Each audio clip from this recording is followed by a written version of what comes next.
The views and opinions expressed by John and DJ do not reflect those of any intelligent or rational human being and are solely the property of the Brightside Chat.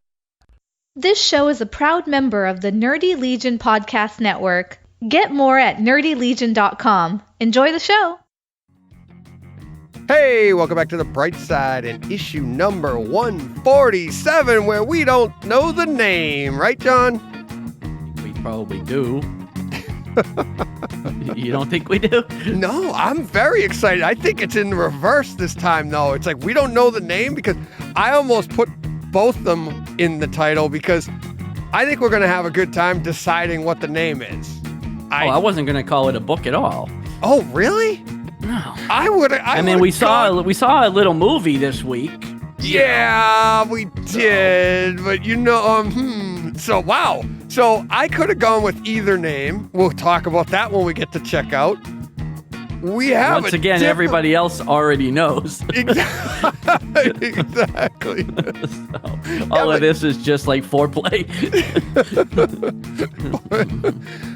And that's what it is. It's, I know you're not about the tickle and the tease. I'm not about the tickle and the tease. But the guy called Nudie just wants to get right to it. We got lots to get to. We got sad news and breaking news yet again. Another RIP. Got a couple of emails to talk about, and I have a special, very special message to send across as soon as we get into the store. Other than that, obviously, Shang Chi, What If, Titans, all sorts of stuff. We got 2 books, and check out that I can't wait to talk about, amongst other books this week. So, John, do you have anything else to say before we get into the store? I don't know. No, let's just get into the store. Is that what you're trying to say? I'm just ready to go. All right, let's get right into the store. All right.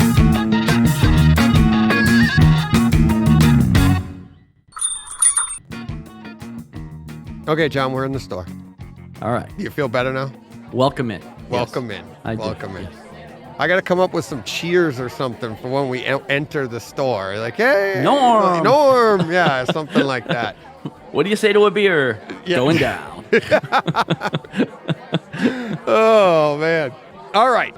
So I wanted to lead this. That's cheers for your kids who don't know what that is. I know. Yes, we do know that. Yeah, or Meg. My kids either, for that. Yes, Meg. Meg actually said that on a podcast once. I think know. We were doing Harry Potter. She didn't know what cheers was. Yeah, which is really sad. It's a callback to an old joke.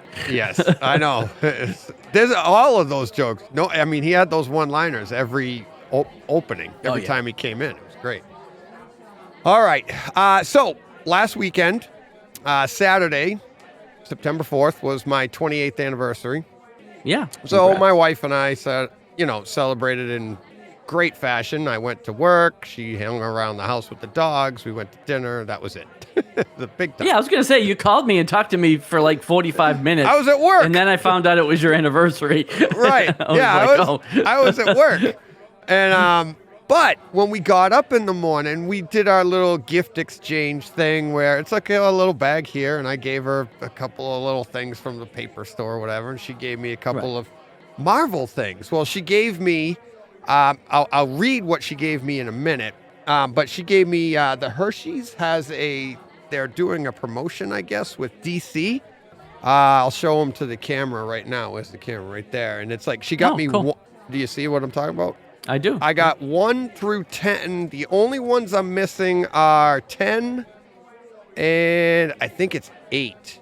10 and 8. But she got me all of the chocolate bars. Oh, nice. 2 packs of gum from Avengers and stuff, like all sponsored by. And she goes, food. Yeah, but she's like, I know you're not going to eat it. You're just going to display it. And I go, yeah, right. In an air-conditioned room. But because you don't want those candy bars just melting. Right, that chocolate, like in 20 years, is going to be white and. Yeah, so there was, and she gave me a book. She gave me a Marvel notebook, I believe it was, and a little history of Marvel book, which was really cool. One that I don't already have. But before I opened that, she gave me, the only reason I'm telling you all of this is because she gave me this little piece of paper that I'll hold up to the thing that I'll send out on Twitter tomorrow. And this was my card. She did give me 2 cards, but she was going to write this out, but then she decided to type it. And she made this up herself. And I'd like to read it. And it says, "Happy anniversary, babe. I like to think I'm the Wonder Woman to your Superman. The way we work together definitely makes our team as strong. Though marriage can sometimes feel like a hulking task, the thing is in capitals, we're crushing it. We keep things low key. Got it. And we joker round. No, it's not as steamy as a Harley Quinn romance, but we have the vision we need to continue this adventure and take our life by storm.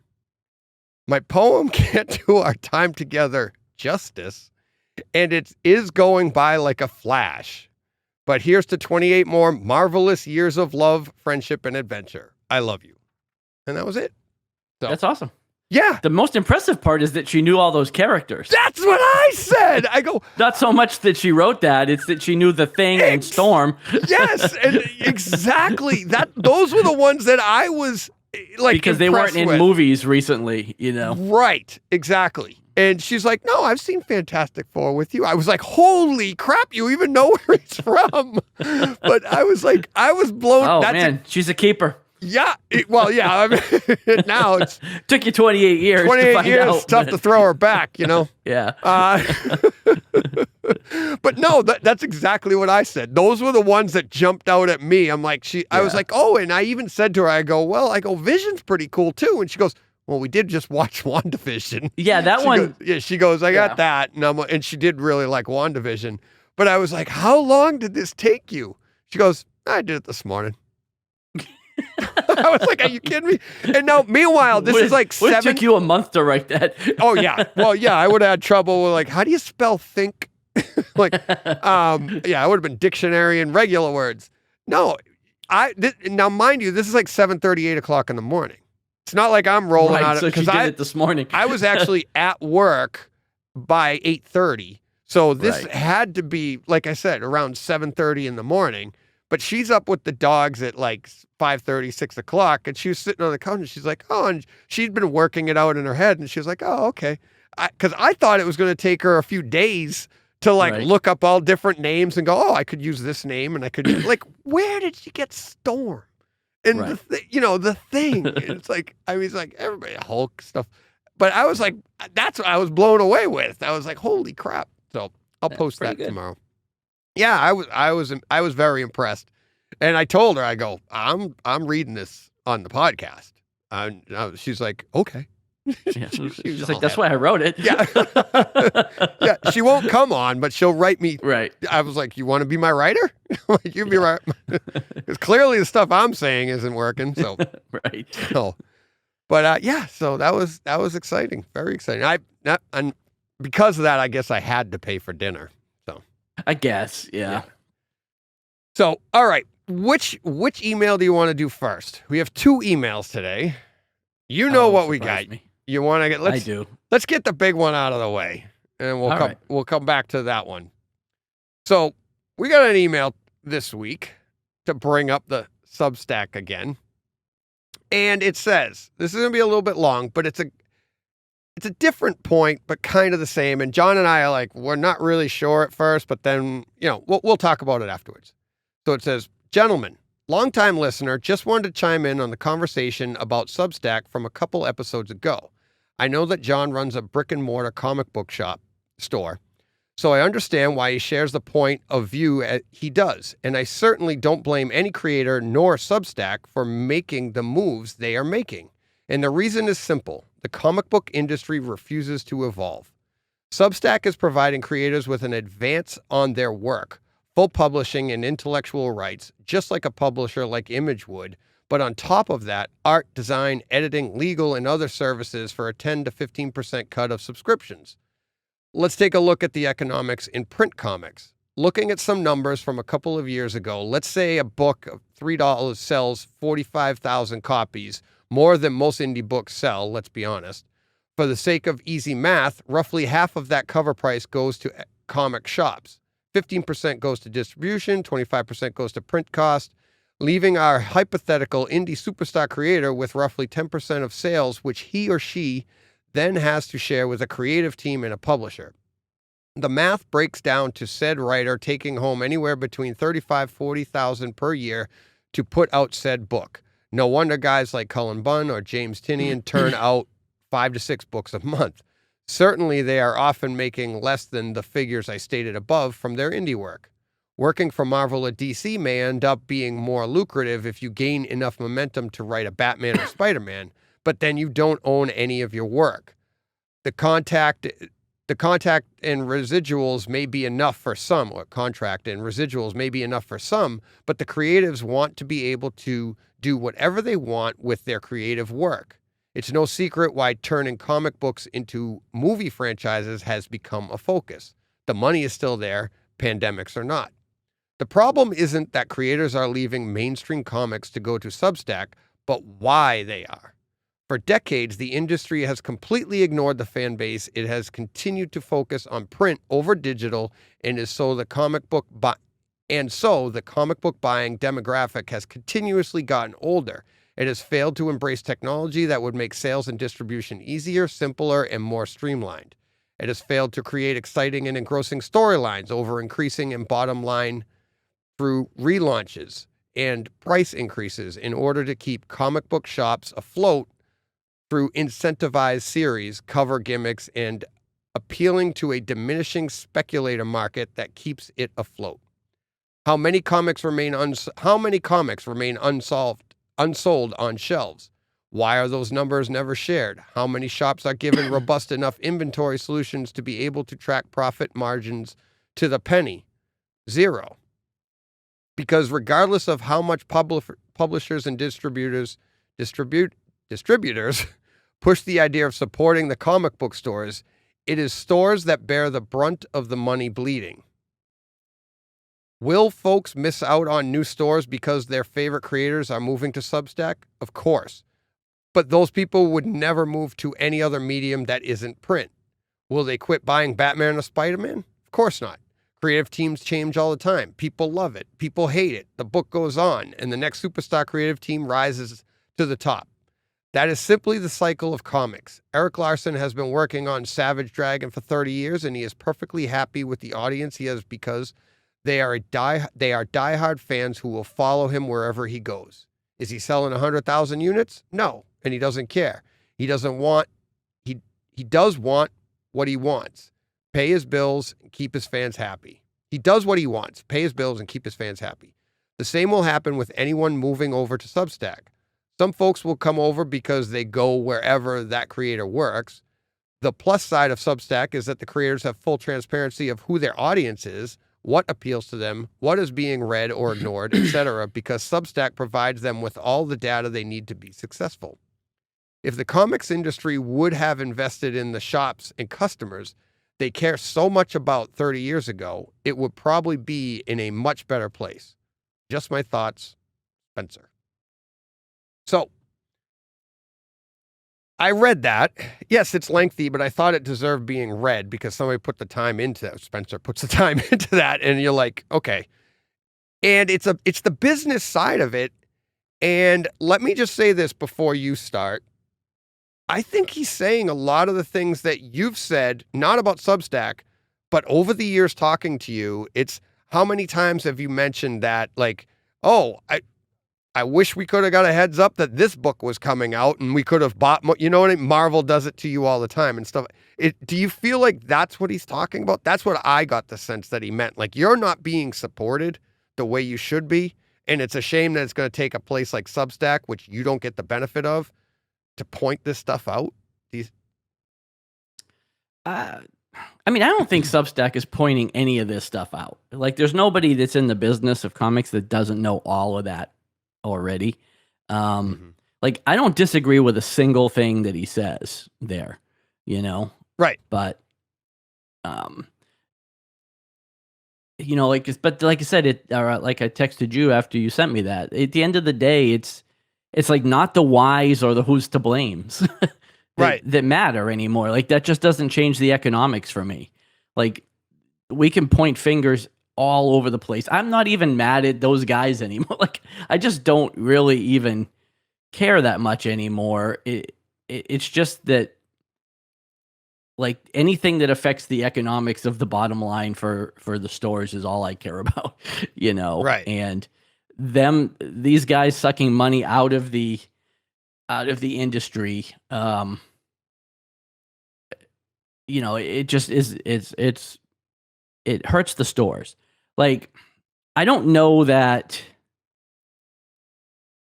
Yes, like, publishers have been taking advantage of creators since 1939. It started with Siegel and Schuster. It moved to Simon and Kirby. You know, I mean, it's been happening since the day DC Comics bought the rights to Superman for $150. You know, publishers have been taking advantage of creators. And the flip side is they've been taking advantage of stores in every way that he mentioned since, you know, at least the 90s. You know, I don't know, you know, the stores weren't really as much of a thing back in the late 70s and 80s, but I don't know that if the publishers, like, let's say Marvel and DC did all kinds of things for the stores to alleviate their financial burden with their comics, with, you know, returnability, with all of the stuff that he mentions. I don't think that changes anything that these creators are doing today, moving to Substack. You know what I'm saying? Like, no, but I don't know that if, because again, like things today aren't perfect, but they're also not Siegel and Schuster. Like, creators are getting bigger pieces of their creations now than they used to. You know, but let's be fair. Like, DC Comics is never going to make the guy that comes up with the next Superman a billionaire. You know, I mean, like, they're gonna like they're still in the business to market these characters. They could make it lucrative for the creators, but they're not going to give up the billions of dollars that these franchises make. So I don't know what they could do, even increasing all of that for I don't know what creators make. I'll be honest with you. I really have no idea what the page rate, I mean, I can get the circulation of books. Like, you know, that information is fairly public. And the breakdowns he put out there seem fairly accurate with the percentages and things like that. But at the end of the day, I don't know what these guys make in residuals for their work. So they could be making tens of thousands and hundreds of thousands, or they could be making pennies. I really don't know. Right. But I don't know that even if they increasingly upped it, if that would change what's happening now with these creators moving to Substack, you know? Right. But and I hate to say this because you're one of the, you know, sometimes if something starts to fail, that's when people start to repair. And it's not until then. And what if, like, when I say, like, Substack is doing all this and writers are going over there, and if the market, to what Spencer is saying, if the market was better in the comic book store, that doesn't mean a Substack wouldn't exist.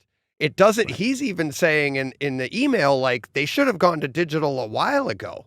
But the problem, again, I disagree with that. No. But at the same time, you make it you still make it work with the comic book store. Like, if it's easier for you to make money, if there's more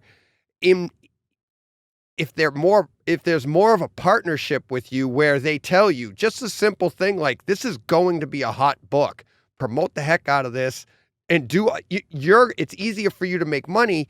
You're not as concerned about the digital because, like the email said, people are going to go to digital, but there are people that are not going anywhere, and that's your market. The problem is your market it's not being accessed the right way. Oh, it's not. I mean, I've been bitching about Marvel and DC for 3 years on this podcast. Exactly. And that's my point. If you had a better relationship with them, maybe Substack showing up, it's a blip on the radar to you. You'd be like, I'm doing fine. Everything's great. All right. All the power to you, Substack. You know what? You see what I mean? And the problem is, even the publishers that were friendly to the comic stores are now, like, boom. Yeah, but they're now altering their policies as well. And so they're no longer as friendly to the comic stores as they used to be. Oh, really? Because now they're, part of this could be shifted to Diamond, I guess, but Diamond put out kind of a mandate a little while back that any book that a publisher put out that had more than, I think, 3 variant covers. I don't know what the exact number was, but anything that had more than X amount of variant covers could not be offered with returnability. And the publishers had to choose what they were going to offer on their books. And I guess it goes back to Diamond having to manage the process of all of these returns, But now these publishers, in the wake of that, are more and more just chasing the variant covers as opposed to offering returnability. Like for the longest time, Boom only ever put out 1 cover on most of their books. And then maybe there was a 1 in 10 or a 1 in 25. See the next email. We'll talk about that. Yeah. But now, like every Boom book is coming out 6 covers and no returnability. So even the publisher friendly, even the store friendly publishers are now switching to, the bottom line. Which again, I know everybody's got to make money, but I argue that, like, if XYZ Boom title comes up to order next week, which it will, and it won't have returnability, I will order 3 copies or so of an unproven book and probably none of the variant covers. Right. But if they offered that book with returnability, boom, I'm ordering 10 copies. So I still would argue that all of these variant covers they're producing aren't making them as much money as the 1 cover with returnability. Right. And so I don't understand, but yeah, it's all the things the publishers that were going out of their way to help the stores are all even now shifting away from that themselves. So it's back to just the way it was 2 years ago, before all of this started. So, yep. All right. Well, that's just wanted to bring that. I think we literally have covered every angle of Substack that you can possibly cover. I think so. I hope so, because I really don't want to go into it anymore. I know. I'm done. Like I've said my piece. Everybody knows how I feel about it. Yeah. Again, the whys and the who's to blames, that's great, but at the end of the day, it doesn't change my bottom line. So right, that's really all that matters to me. Yep. All right, let's move on to a happier email. Okay. So this email comes from Carl. I sent you Carl sends emails out to the Home Theater Group. And the Home Theater Group is my podcast, HT Guys podcast, and the AV Rant podcast. He sends us news items. He sends us well wishes. He sends us all sorts of stuff all week long. Right. And this one was in this week's email. And at the end of it, it says, I sent you pretty much a screen grab of the end of the email. He says, I love your comic book show, but can you tell us new listeners what it all means when you guys are talking about this book has a variant of 3 with this and that of 5, et cetera, et cetera? What are your guys on about? I think that's what are you guys talking about? Right. Funny as I know nothing about comic books, but follow your show to learn. I've now been walking into Austin Books and Comics more often because of you two guys. Funny as I know nothing about sports, but follow Michael Rappaport and this podcast religiously to learn. This old New York skater, punk music, and film geek is trying to learn some new tricks. So he's another listener coming over from home theater just to hear our voices, John. Yeah, I know. And it's a miracle. Yeah, he's not far from you. He's in Austin. No, Austin. I've been to Austin Books. Oh, have you? Yeah. Oh, cool. Pretty big store. That's huge. So I talked to him and I said, I'm like, oh, you should drop in. And I don't know how often he goes to Houston, but he's probably going to drop in. I told him to give me a heads up so I can make sure and tell him what days you're there. Yeah, but I guess he makes there. trips to Houston. What are you guys, like 2 hours apart? Something like that? Austin? 3 hours. Is it? It's closer to 3 hours, yeah. How far was San Antonio when we went there from your place? About 2.5 hours. Because when I looked on the map, it looked like Austin was a little closer, but maybe it was different. Yeah, 2.5. It's a good 2.5 hours. Yeah. For sure. Usually with traffic, it's 3 Right. hours. Just go off-road, John. Yeah. But he brings up a good point, and we'll get more into this when we get to FOC, and we'll talk exactly what we think he's talking about there. But we have been taking for granted that our listeners are our listeners, and we don't have we just do our thing. We're not professional at this. We're not, we don't say, oh, this is what this for new listeners, and this. We're not like that. As a matter of fact, I know it came up a couple of weeks ago when we first started doing the She fell onto Dick. we broke into that entire conversation. Yeah. And if we had a new listener, they had no idea what we were talking about. Right. We just totally took for granted that the week before that was Everybody in the conversation. listens. We were talking about Dick Grayson, and we never introduced it. We just, because this is what we do, John. It's like, just like our conversation on Saturday. We're like, every time we mention something Saturday, we're like, you want to just do the show now? Yeah. This is it. This is what we do. Two dum-dums that decided to record their voices. That's it. Yep. So that was, Well, I mean, that was one of the working names. Yeah. I mean, every show would be 6 hours long if we recapped everything every week, but we should do a better job of doing it at least periodically. Yes, exactly. Like exactly. I'm not going to give the rundown of FOC every week before we do FOC. Right. It will take too long. But yeah, we could do a better job of at least bringing in the new listeners. And we will we will this week. So yeah, we'll get to that. But Carl, thank you very much, contributing yet to another one of my podcasts. Not like I have a bunch of them, but really appreciate it. Thanks for listening, Carl. All right. Let's see. Are we just ready to get to the news? Sure. All righty. Let's pull it up. All right. First me pull it up. Hang on. Yep. Wait a minute. Back it up.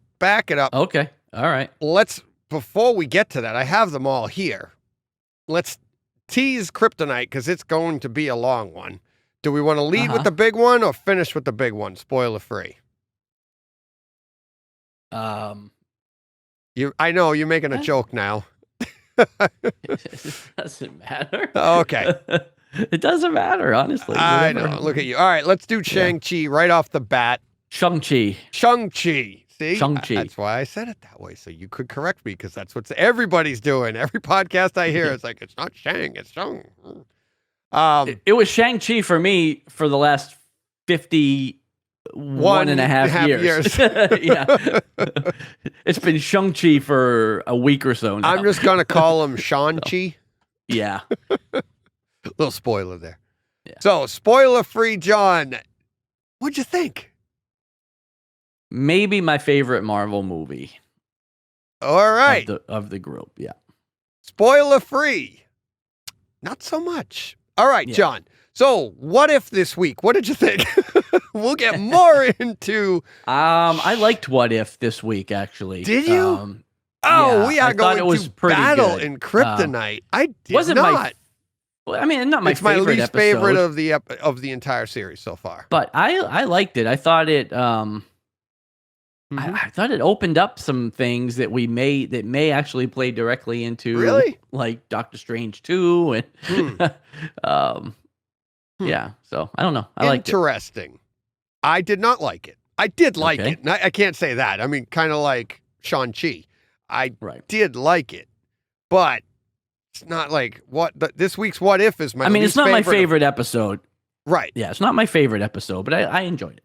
Yeah. Let's just quickly move along to Titans.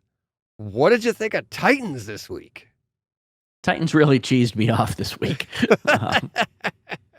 Really made me angry this week. I know it did. And I have to say, I kind of agree with you. We've had this conversation, and we'll talk about it in Kryptonite, but yeah, they took some liberties this week that neither of us were like, what the? Yeah, I wasn't super big fan of what they did this week. Yeah, so really interesting. That's why we're just flying through these right now, is because we're gonna go over each of these in Kryptonite, spoilers, and we have lots to say about both, so we got lots to get to. So without further ado, now let's get to the news. All right. Well, like as you mentioned at the top of the show, we had another RIP this week. This one just the other day. Michael K. Williams passed away at 54. So Young. much too soon. I mean, we talked about Ed Asner last week, and as much as we loved Ed Asner, he lived a pretty long life. That's what I'm shooting for. Yeah, 54 is not a far cry from where we are right now. No. So Michael K. Williams, if you're not familiar, made his name on The Wire, played in Lovecraft Country, and has played in a million things. And he's always really excellent in whatever he's in. Yeah, Lovecraft Country is where I probably saw him last that I can think of. I never watched The Wire. I didn't watch The Wire either, although it is on my list to get to one of these days. You haven't gotten to it yet? No. Mark that down, everybody. Something John hasn't gotten to yet. I take it back. We started to watch The Wire years ago. I enjoyed it. Lydia did not. So we didn't follow through with it, but I will get back to it eventually. I mean, at this point, I'll have to start over again because it's been a long time. But yeah. Apparently, this was drug related. I guess he suffered from substance abuse issues. So, so not a great situation, but yeah, like I said, rest in peace. He was a great actor. He never gave a bad performance that I saw him in. Yeah. So, yep. So. All right. Moving on. Annie Wershing, who played on 24. She also played on The Runaways on Hulu, and as well as many other things, has been cast as the Borg Queen for Picard season 2. So this is a recasting. No, this is a recasting. Okay. The Borg Queen appeared in the movie Star Trek First Contact. She was actually played by Alice Krieg initially, and I guess Alice is not coming back to reprise her role. But the Borg Queen is a character we've met in season 1. Not in season 1 of this show. She was in Star Trek First Contact, the movie. And that, as far as I know, is the only place she ever appeared. But yeah, it just, again, makes me intrigued for where they're going with the Borg and what's going to happen in season 2. Yeah. Because, I'm looking for, I thought Picard would have been out by now, season 2, because that was a while ago, and we had a lot of fun with that. Yeah, I think COVID had a lot to do with that. Patrick Stewart is not a young gentleman anymore, so I'm sure they're taking a lot of precautions with him. That's true. But yeah, I don't know exactly when it's coming. Again, if they're just still casting, probably next year at the earliest. But yeah, I'm really intrigued for that, so can't wait. Very excited. Okay. Next up, we have some. As a primer, watch Star Trek First Contact sometime before Picard season 2. Oh, okay. For you. All right. Yeah. Cool. All right. Okay. Next up, Scott Snyder has announced a TV deal for Nocterra, his creator-owned comic from Image. That is it. Details to follow. We don't know where. We don't know when. Who, how, or why? Yeah, I have. All we know is that the deal has been finalized. He announced it on Twitter. I have the tweet up on YouTube. It says, "So huge news. Tony, Daniel, and I just finalized our Nocterra TV deal. Couldn't be happier with our partners and excited for what's to come. The official announcement with all the details will follow in the coming weeks. Thanks so much again. Arc 2 is going to be fun." So, I really love Nocterra. It is one of the strongest books that have come out recently. Yes, and they just, I think, wrapped up the first arc. Issue 5 or 6 came out. So I haven't finished really that good. Yet, but yeah. It's been really great. The graphic novel, I imagine, is going to be on its way soon, although I haven't seen it up for order yet. But that way you can get caught up on it if you've missed any of the issues, because a lot of the early issues sold out, and now, as we'll talk about in Speculator Roundup, are increasing in value. No. So, yeah, imagine that. So you may want to pick up the trade if you don't have them. Yep. All right, let's move on. We got some big movie news coming up here. We do. So Shang Chi had a pretty great opening weekend. Did $90 million over the Labor Day weekend, which is great even in non-pandemic. It broke times. the record. It broke the record for Labor Day weekend. So again, that would be great anytime, but the fact that it was able to do it now is even, I think, more impressive. That so many people came out to see it. And again, lending a little credence, I think this gives more ammunition to Scarlett Johansson and her little lawsuit against not really Marvel. I don't know, because here's the I had 2 points on it, and that's one of them. My other point, I'll say in a second, but that's 90 million over Labor Day, and over the same weekend, it still fell behind Black Widow. Black Widow did 80 in a regular 3-day weekend. This one was only at 70. It was 10 million behind, so it came in second. The other thing is, and I do think that she does have a case, but at the same time, what she wants is a piece of that 60.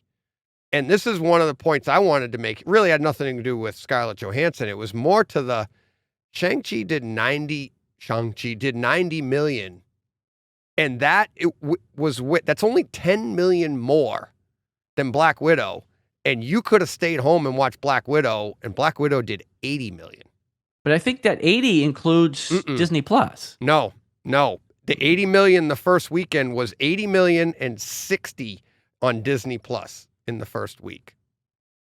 That's the one everybody kept, because otherwise they're saying Black Widow only did 20 million on the first weekend, and that's not the case. It did $80 million in theaters in its first weekend. That was the biggest thing. And then the big thing was the following weekend, it only did 23 million. And everybody was like, it's the biggest drop since whatever. But if it only did 80 million in theater and 20 million in theaters the first weekend, then 23 wouldn't have been a drop. It would have been an increase in theaters. You see what I'm saying? So a lot of people are forgetting that part. Right. But the thing is, I don't want to guarantee because we're not there, but I bet you Shang-Chi does more than $23 million this week. I don't know. Because I said this on my home theater podcast too. I said, that came out today. I said, the people that are going to the movies, those people are going to go to the movies. That might be it. You're right. Maybe it'll do well, but Black Widow doing 23 million its second weekend is still a decent weekend. Remember I brought it up to you when F8, Fast and Furious 8 came out, and that we talked about, and that was in a regular time before a pandemic. It dropped the next week and it did these numbers, whatever. But my point with Shang-Chi is, it was what if they had put it out on Disney Plus? Did they lose some money by not having it on Disney Plus? Well, we only know we don't know until this weekend. Right. There's no way to know. It's just until this weekend comes. It's really interesting that it's like Black Widow had done 80 and you could have gone and stayed home. So when you add those together, it's great that, Shang-Chi did that 90 million. And I hope it continues, because that's going to show that more people other than just you and I are willing to go out. I think more people are. I'm hearing even more podcast people are like, oh, I actually went out to see this one because you had to. So hopefully that's why. And hopefully there are more people because of word of mouth that go next weekend as well. Right. I guess the thing is, we don't know until time plays this out. But the problem is, going back to Black Widow, and it did $80 million its opening weekend. That's great. But over the course of its lifetime, now it's only done $120 million or so. You know what I mean? It's done nothing since that weekend. If Shang-Chi goes on to do 400 million, 500 million, whatever it ends up doing, then we're back. That's what I'm saying. And so that's the answer to the Disney Plus question. And we don't know until time plays it out. Right. If this movie did 90 million and it falls off a cliff, and they didn't get Disney Plus, well then, right. We don't know. Right. The other point that I was going to make is the Labor Day record is because typically up until now, they didn't release big movies on Labor Day because nobody went to the movies on Labor Day. It was a different kind of weekend. Everybody stayed home to watch Jerry Lewis. Right. But you know what I mean? So there hadn't been big movies, but now, 90 million is great on any weekend, never mind a Labor Day. But that's why it was able to beat a Labor Day weekend record, because there weren't really a lot of big releases on Labor Day up until this one. And people are very excited to get to, phase 4 of the MCU and all of this. And so I'm excited for it. I'm excited. I'm hoping you're right. I'm hoping that it does play out that way, because it means we're back. And this next item that we have. Yeah, well. Does this change if something else, if next weekend doesn't go well for Shang-Chi? I don't know. I think at this point, it's kind of hard to change this again. I for a know. movie that's been changed multiple times, but what we're talking about is Venom 2. Venom 2 was moved from the middle of October back into November. Then there was rumors that it was actually going to go into next year. Now, purely on the back of Shang-Chi, I know. This movie has been bumped back up to an October 1st release, which is actually sooner than the original release was. So now we're just really like 3 short weeks away from Venom 2. So I think that's good news. Yes, I don't know. Like, if Shang-Chi has a terrible weekend this week, do you move this movie again? I don't know. Like, that's what I mean. I think you can't. You do more harm than good at this point if you keep moving it. You can't keep setting dates for people and then changing it. And well, they took Maverick, moved him from November to next Memorial Day, which I think is actually a better timing for the movie, right? Maverick just seems like more of a summer movie. Should be out on, it's more patriotic, more of a Memorial Day movie. It stinks we're going to miss out on it in November, but that one doesn't have much to do with an MCU. There's no links there. That can go, but a lot of movies are being pushed. Some movies haven't been touched, like, Spider-Man No Way Home hasn't been touched yet. Well, the thing is, ahead of this movie, we got trailers for multiple big projects that are all coming in the next month and a half or so. Next few weeks. You've got Dune, you've got James Bond, you've got huge movies coming that look like they're coming, like they're still going to release. So I don't think that, like, at this point, Venom 2 being October 1st, like, you could probably pre-order tickets now. So, like, if you're selling tickets to people, like, I just don't see how you move this again. And yes, you can refund everybody. I get it. But, like, I just don't know if they want to do that. Right. And, like I said, they've got, you've got Eternals in November. You've got Bond. You've got Dune. You've got big movies coming. And so I think you just roll with it now, I know. So last thing. Can I say that I'm not super excited for Venom 2? I am. I'm excited because it's an opportunity to go to the movies again. We'll talk about it when we get to Shang-Chi. I'm having trouble with that one because, like you said, 50 years of Shang-Chi. Yeah. And it was it was a good crowd. I had a good time. It was a good theater.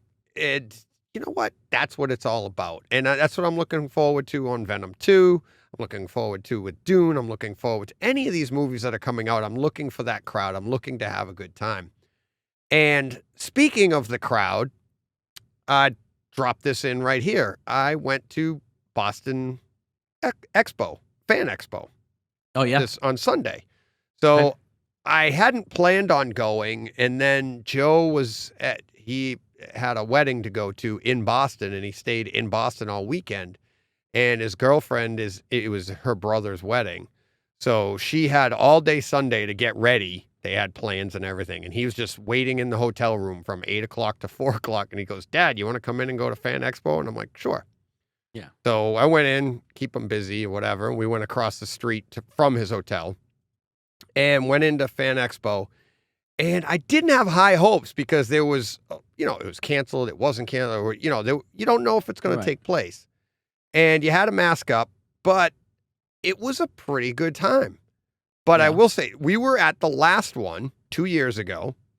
This one was about a third smaller. They shrunk the room by about a third. And I would say it was about half the people. Okay. Right. Now, what was interesting is when you shrink half the people, who do you think didn't show up? It's the guys, it's the people like that want to get autographs, or the people that want to see the artists and the writers and stuff. The lines for autographs, artists, writers, anything they were so short. But the place it felt like it was mobbed with cosplay. Yeah. Because those are the people that are coming out, come hell or high water. They're dying to get out and wear their costumes. You know what I mean? And that's why it was very interesting to see. Joe and I are walking around and you're looking and it's like, there's just costume after costume all over the place. But then if you wanted to go and see, Robert Patrick from Terminator 2 was there, right? Yeah. You waited about 10 minutes. Yeah. And that's because he was sitting there talking to everybody for 10 minutes. So you had like two people in front of you. It was no big deal, right? John Lovitz was there. Poor guy. Sat there, nobody in his line. I'm like, what is he doing here? Joe's like, who's John Lovitz? Exactly. Like, I know who he is. Well, I know who he is too, but I hear he's a raging a-hole too. So. Well, he didn't look very approachable. He's just sitting there twiddling his, tapping on the desk and stuff. And I was like, I can't watch. This is awkward. Who else? What's his name was there too? Voice of Batman. Oh, Kevin Conroy. Kevin Conroy was there. He had about a half hour wait. Yeah. Where at a normal one of these, probably waiting a couple hours. Right? Yeah, but and no offense to Kevin Conroy, because I'd like to get his autograph, but like the names you're throwing out there, like put Tom Holland there and his line is still 6 hours long. You know what I mean? Yes. Like the people you're naming aren't necessarily the guys that are going to have the big lines anyways. But no, but there were a lot of the Flash cast was there. A lot of the Flash cast was there. What's his name? Michael Rooker was there.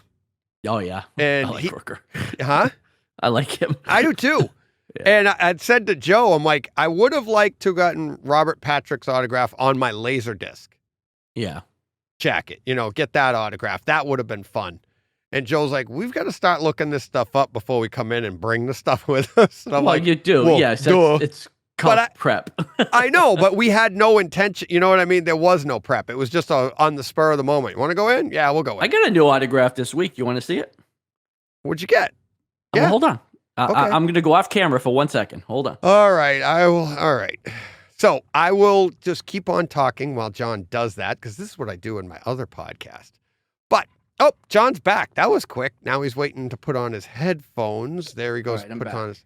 What is this going to be a joke? Because he's got that look on his face like this. No, not. Where did you get? You didn't meet her. Yeah, you're going to slide it over a little more. We're just looking at the top of her crown. There you go. Nice. Where'd you buy that? Online. Oh, nice. I bought it on the Bay.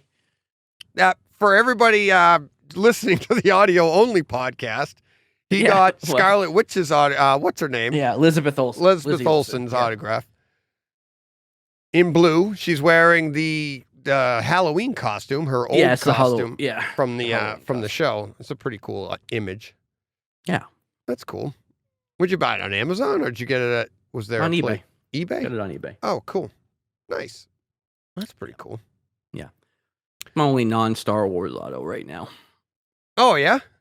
Yeah. I don't have a lot of autographs. I have. Oh, man. I got them all behind me. I know you do. You got a whole wall of them. I know you do. All right. You want to get into some books? Sure. Get this thing cooking along because we got lots to talk about. All right, John. What am I going to spend my money on this week? Well, before I tell you that, DJ, Uh-oh. I'm gonna remember what we're supposed to be doing, and I'm gonna cover the email about. Oh, we're doing Speculator now or at FLC? We start with Speculator first, usually, right? Oh, okay. Yeah, I know. I didn't know if that pertained to FOC.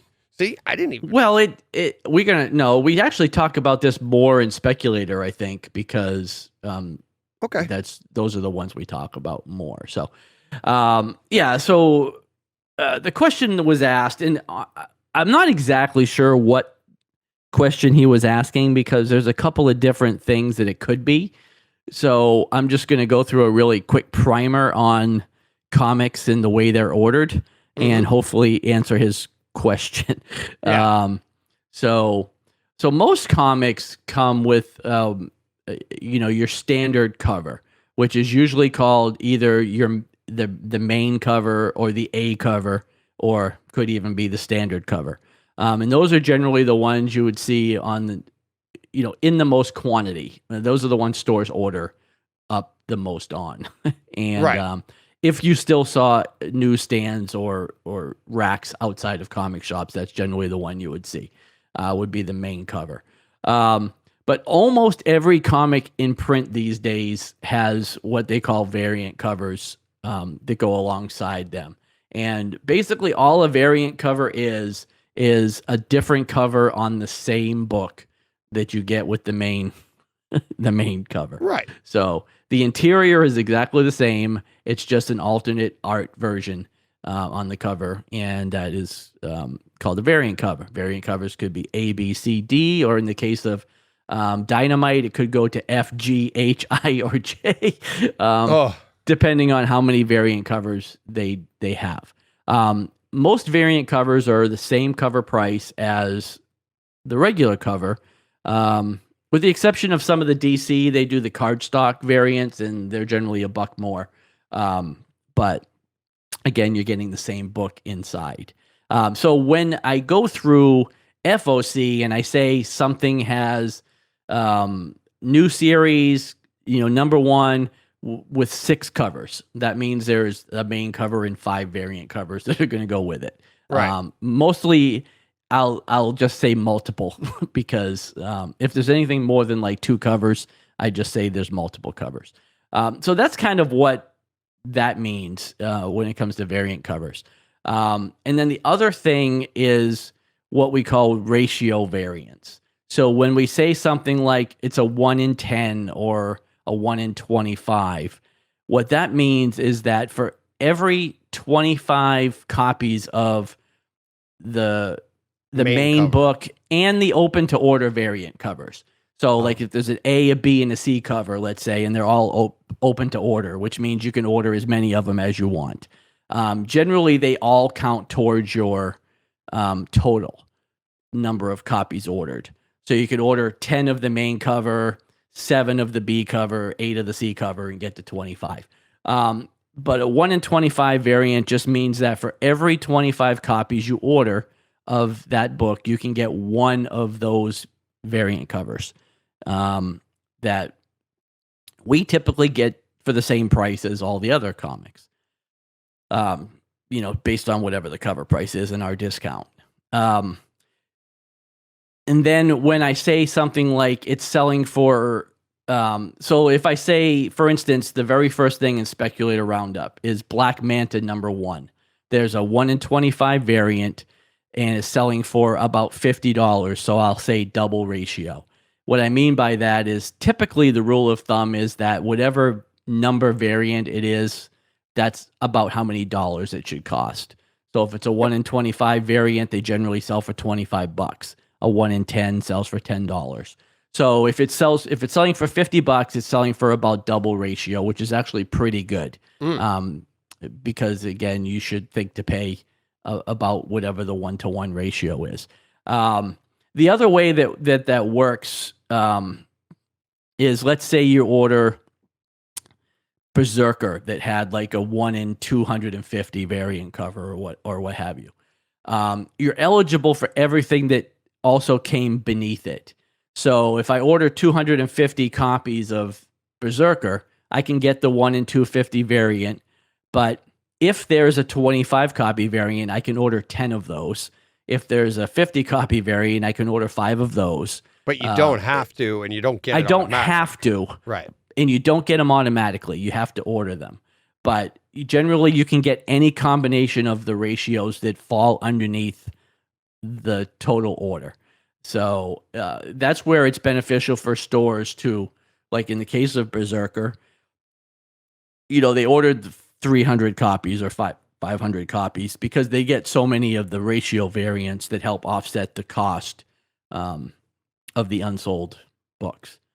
So I hope that answers everything.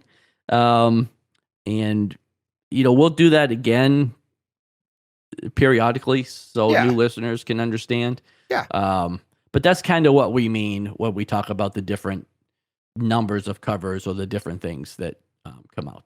Yeah, I was thinking just how in FOC we say like 1 of 3 or multiple copies and stuff, and how that was maybe a little vague. But yeah, that was the other thing. Maybe the other thing could be when I say yes, Batman the Imposter number 1 of 3 basically means that this is a mini series. It's going to have 3 issues. Oh, that too. Yeah, that's true too. But then you'll say, like, when we get to FOC, you'll say multiple copies. And the other thing in FOC, which is, we haven't said this in a while, is final order cutoff, which is typically it's Mondays, but for DC, it's Thursdays. Well, it's Sundays. Sundays. It's Thursday on the holiday weeks. But for people that don't understand what that is, it's like, here's all these cool covers. We're showing the images on YouTube. But when you go in, if we say multiple copies, like in the case of a Dynamite, you can go in and ask them, can I see these covers? And you can order, but you have to get your order in by that, Sunday or Monday, depending on the publisher. And then you're guaranteed, at that point, you're guaranteed that cover, that book, or whatever you ordered. Anything after that, you're at the mercy of, does the store have availability? Right. So, I guess to expound on that just quickly, final order cutoff. So the way comics are ordered is you do an initial order generally 2 months ahead of release. So like right now it's September, we're ordering the books that are coming out in November. And those are just placeholders to give the publishers an idea of print runs. But then about 3 weeks before release, we have FOC, which is final order cutoff. And then, like you said, that is the last chance for us to go in and lock in the numbers that we're going to order. So whatever the day of the week is, whether it's Sunday or Monday, if you've passed FOC, you are at the limit, like you said, of did the store order additional copies above and beyond what they needed for their special orders or subscribers. And if they did not, 90% of the time, once FOC is locked, the publishers will show an out of stock on reorders because they have to have stock on hand to fill damages and shortages and things like that. After the book releases on a Wednesday, sometimes they open those quantities back up again if they didn't need them for reserves. And so you may not be able to reorder it the day after FOC, but you might be able to reorder it on release day.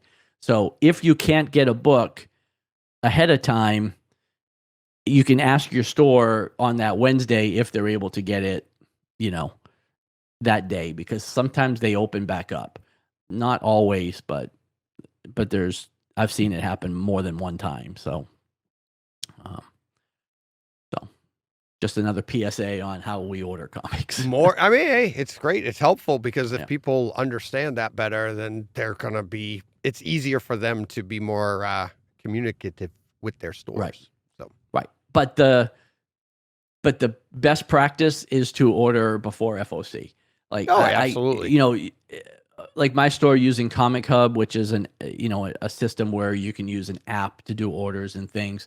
the amount of books I get requested from the coming next week section is staggering, considering how many times I've told people that that's not when you want to do it. Right. Because by the week before release, there is nothing I can do to order additional copies of that book. And the chances of me having the copies that you want are pretty slim. Right. So kind of get to know the FOC process. And I know it puts some of the onus on the customer to know when things are supposed to come out. But there's Previews World. I mean, there's places you can go to see all this stuff. But the more you know ahead of time, the easier it's going to be to get the books that you want. And John, knowing is half the battle. It is. But the other thing, I wanted to make that joke, but let me just interject a second. Like, that's the point of this podcast is right. Listen to us, please, but develop a relationship with the store. Because if you go in on your Wednesdays to pick up your books, or whatever day you go in, some people go in on Saturdays and they pick up everything then. But whatever you do, go in and you talk to the owner. You talk to whoever's behind the desk. I mean, you and I had a good laugh when I was down there because you and I are in your store and one of your employees was like upselling the bejesus out of me. Yeah. Which was awesome because I was cracking up because I knew exactly what he was doing. Yeah. But then what did we let him go for like 5 minutes before you were like, you don't have to do that to him. Yeah. But even still, and that is your job. It's like you're trying to point out other things. If you like this book, you're going to like this book. But also have a good rapport with the owner, with the people behind the counter, because they're going to tell you what books are coming out. And if you're interested in stuff like that, they're going to be able to show you everything that you want well ahead of time. Right. So. Right. Well, and then the last thing I was just going to say with regards to the FOC process, and this really goes more to the guys that like to speculate a little bit and want to buy like multiple copies of things. I can't speak to the process of every other store, but I know a lot of stores follow the same process that I do in the sense that like books that I sell on Wednesdays or like the first week of release are limited to one per person with no exceptions. You get one copy off the rack and that's it, because I want to make sure that as many people as possible can get that book. But if you ordered it prior to FOC and you wanted 15 copies of it, you can have no problem. Yeah, I'll order you. You can have whatever copies. You want because I've ordered those for you and it didn't interfere with what I had on the shelf for my other walk-in customers. Right. So, again, for those guys that want to play, the stock market a little bit with comics, know the FOC process and you can get all of these books way in advance without having to drive to 7 different stores on a Wednesday trying to get all these copies or what have you. Stores will gladly order them for you if you just tell them in advance. You've had them reserved in advance. You don't get them in advance. Well, right. You don't get to pick them up until release day, but you've reserved get them on them. Release day, but you're getting them. Exactly. You're going to get them. As long as the UPS doesn't break down. Well, but you'll get them that week generally, or as long as they're not all damaged or lost or, yada, yada, yada. But floating in the flood. But for the most part, as much as I complain about shipping and all that, 90% or better of the orders show up on time and undamaged. So 52 weeks a year. What is it like? 4 times maybe a year? It's not. Oh no! I mean, there is something damaged almost every week, but it's not a high percentage of of the books. Like there's damages almost every single week. I can count on one hand the number of weeks in a year that have like perfect shipments, but it's not generally every book that came out. It's it's a couple here that with a bent corner, whatever. But most of what comes in, it comes in undamaged. So if you order it, you're probably going to get it. Is my point, Yeah. And so hopefully that, like I said, hopefully that answers all the questions. Everybody understands now. They're fluent on how to order comics. Yep. And any other questions? You can obviously email us. Look at that, John. Almost 3 years. We're getting emails. I know. I know. People sky's the still limit like us. now, baby. Yep. Next, well, we're gonna have people 24 finally viewers. Like us. Yeah. No, yeah. Any other questions? Just let us know. And I mean, great to talk about. And again, everything we're saying right here is why we kind of came up with this podcast. We were literally hanging out in your store going, this is what we like to do. And why not do this? Right. So, then we tried to develop a show and we're like, wait a minute, why don't we just lean into exactly what we do? And this is what John and I do. This is what we've talked about. Obviously, I don't think you and I talk Speculator Corner a ton. But, no, we don't. But we added that in and I learned a ton. And now I know, I remember the learning curve at the beginning, but yeah, we got to remember that for our new listeners too. So we do. Yeah, we do. All right, let's move along. We're still on Black Manta #1, I believe. Yeah, well, we'll go back to it. So Black Manta #1. First, I haven't moved off it on YouTube, so. Okay, that's the first book on the list. Francis Manapul 1 in 25 variant had 2 sales over $50, but then several at about half of ratio, so like $12.50. So, the truth is somewhere likely in between, right? This was probably not worth $50, but it's probably worth a little bit better than $12.50. So it's right at ratio, right? Yeah, so let's call it 25, and it's right on ratio, right where it should be. It's my Franklin High math. Woo. There you go. All right, the next Infinite Frontier #6, 1 in 25 Lee variant, featuring Darkseid. That had 2 sales yesterday, both over ratio, one at $30 and one at $50. So again, it probably falls somewhere. Did you get to see that one? Because I didn't. And I only got the coming soon one, and I was like, I really wanted to see it because it sounded like it was a good cover. Speaking of that, I have Tom Bellows hit us up, and he had a question too. Batman Fortnite. I don't know why Infinite Frontier reminded me of it. And he's like, I know value-wise it was good, but how about reading-wise? Was Batman Fortnite any good? Oh, I don't know. I didn't read it because that's I what I had no said. interest in that. Yeah. I had no interest in that, and I don't think a lot of people read it as much as they bought it for the codes. Right. Most of the kids that I sold that book to were not like my regular comic readers, and hopefully they read it and enjoyed it, but they came in for the codes. Right. So they could have literally been stapled between a cover and blank pages.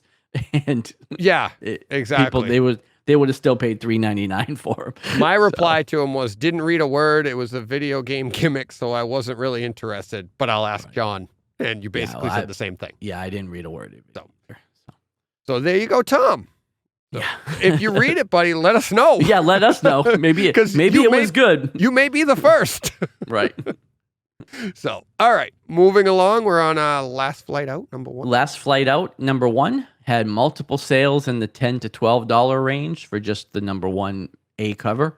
So, not quite sure why, but I guess it was low orders on that. Yep. The Me You Love in the Dark, issue #1, second printing. This one has a 1 in 20 ratio variant that's selling for about $35. So almost double ratio there. Yep. Shang Chi #4 has a Frank Cho variant. This one is selling for over ratio at $75 to $100. Doubting many stores are ordering more than 50 copies of this, so I imagine it's due to scarcity as well as hype from the movie, also. Yeah. Knowing that the movie came out this week, I wish I ordered a couple more copies of this, but not 50. I wasn't going to order 50 of them. No. Yeah. So, well, that's the thing is, go ahead. Shang-Chi might be a big seller, but Shang-Chi was never really a big seller. It never was. Ever. Yeah, never was. Maybe that name change will help. Well, Shang Chi Cho variant rolls right off the tongue. There you go. All right, and then last but not least, Superman Son of Kal-El issue 1 had a second printing today that also has a 1 in 25 variant, and it is selling for between $35 and $40. More on that book at checkout. Cool. Yeah. All right, and that is it for Speculator Roundup. All right, let's quickly move on to back issue bonus. Yeah. So this book here, I don't know how many of you might have this book at a 9.8 graded, but Teenage Mutant Ninja Turtles #1. In case you missed the news last week, a 9.8 CGC graded copy of this sold for $245,000. I scrolled past that. That makes it currently the most expensive Copper Age book of all time. So Copper Age is 80s and up roughly.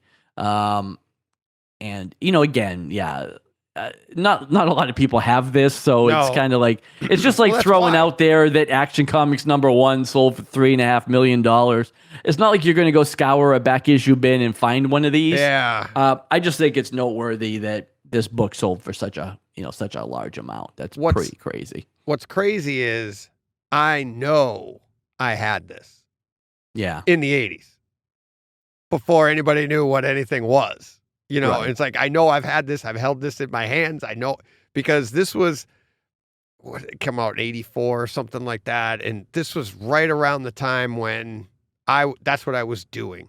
I was going to the comic book stores on Saturdays after RISD and hanging out at Newbury and just grabbing TMNT, Springsteen cover album, weird albums, all of this stuff at Newbury that you could get. And that's when I started that collection. And I still have a couple of the Springsteen things. My books, all gone. My mom, they tossed them, whatever. And I'm not even saying I remember holding this book. I just know that in my travels, I'm like somewhere along the line. You probably had it. Even if I had a dripping wet copy, it's at least 10 grand. Yeah. Yeah. But yeah, crazy, huh? $245,000. Yeah. Insane. Pretty high for a book that came out in the 80s, pretty crazy. But what TMNT did, though, is that's probably the biggest book. Has there been a big, maybe Spawn? When does Spawn start? Spawn started in the 90s, but that's what I'm saying. The next book to be that big, but I don't even think Spawn's been as big because you don't have the movies. It has movies, but not like Turtles. Yeah, but Spawn has never been like a phenomenon like the Turtles were. I'm trying to think of the next one, though. I don't know if there is one. Right. Honestly, I don't know if there is one so far since then. Yeah. That was a pretty big thing as far as, the comics were the comics, but like what it became with the cartoons and the toys and the marketing and it's still going. As big as it is in the social consciousness, Right. Nothing's really come since then in the comics. I can't think of anything. Well, like you said earlier, like nobody's going to pay somebody $1 billion to make the new Superman, or the next Superman. But at the same time, if you found a way to invent the next Superman, you'd probably get $1 billion. It's just that hard. How do you invent something that's already been invented? And that's what kind of what they did that with the Turtles. It created a whole new resurgence that was just like, where did this come from? Comics already existed, and they created a huge resurgence. Right. So that was pretty crazy. So, all right. Well, yeah, and again, there's always new ideas, but most of the things at this point have been done. You know what I mean? Super speed, you got them. Think of the superpower, whatever you can think of. It's already been done. You know what I mean? Right. So it's getting harder and harder. Honestly, The Walking Dead is probably the thing after the Turtles, right? You're right. The Walking Dead is probably the biggest thing since then, and it arguably is as ingrained in the consciousness as the Turtles are. But even with that said, the print run on Walking Dead #1 is fairly low, but it's quite a bit bigger than the print run on Teenage Mutant Ninja Turtles #1. So it's not as much the importance of the book, which it is important, but it's just not that many of them out there. And in 9.8 graded condition, there might only have been the one. Like, I don't know if there's even there might not even be another one. So the price is for that as well as, what the book is. So, whereas, Walking Dead #1, there's multiple 9.8s out there. It'll never hit that price range like that. Yeah. All right. Moving on. Marvel Tales #235. this is basically just a Todd McFarlane cover that is driving the price on this. I don't even know what it's a cover of, to be honest with you, unless you have a picture of it. Marvel Tales, Spider-Man, X-Men. Spider-Man, X-Men. The image okay. that I have up. Yep. Yeah. And then, add Todd McFarlane to that. $25 to $30 on that. Cool. So. Yep. All right. Starslayer #2. This is the first appearance of the Rocketeer. Last week we talked about Disney announcing a reboot for Disney Plus with the Rocketeer. So you know the drill. This is now selling for about $40. Yep. Next we have Sandman #25. This is the first appearance of the Dead Boy Detectives. There's already been a spin-off of this confirmed for HBO Max. This being their first appearance, it's worth between $30 and $50. America issue #12. This is from 2018. This is the final issue of this run, and this was a series that did not do well, so there's not a lot of these out there, and all of a sudden this is now worth $70. So I remember this cover though for some reason. Yeah. I think. Well, I remember, like I said, I remember the book. The book only came out a couple years ago. I mean, I had this in my store at one point. I don't have it now, unfortunately, but I had it at one point. Okay. Next up, Nocterra, issue #1. I talked about this earlier. So again, you know the deal. It's already been optioned. So the main cover here is selling for between $20 and $30. There's lots of variant covers for this, and they're all selling for mostly lower than that. So now, why does that happen? Main cover. Isn't that interesting? I find that interesting. It is that interesting. The rarer ones are less money. Yeah, but people seem to want the main covers. Like when you're talking about the collector market, when it really comes down at the end of the day, it's the main cover that people are after. Right. Unless there's ratio. Now again, I don't know what the 1 in 25 variant is worth, or the 1 in 50. I'm sure they're worth more than $20, but for all the other open to order covers, generally people gravitate towards the main cover. I don't know why, because you would think the other ones are lower print runs, but just seems to be usually the case. So, all right. Okay, next up, Amazing Spider-Man 546. First appearance of Mr. Negative. This is selling for between $25 and $50. This is all because there's a truck in the background of the Spider-Man trailer that has Feast on it. Feast is Do you know what it associated means? with. I don't know exactly. I don't know what it means, but it's associated with like Mr. Negative and May. They run like a halfway house that it's all in the game too. If you played the PS4 game, they run the kind of like that halfway house for. Where they do Meals on Wheels or whatever it is they do. It's food, emergency aid, shelter, and training.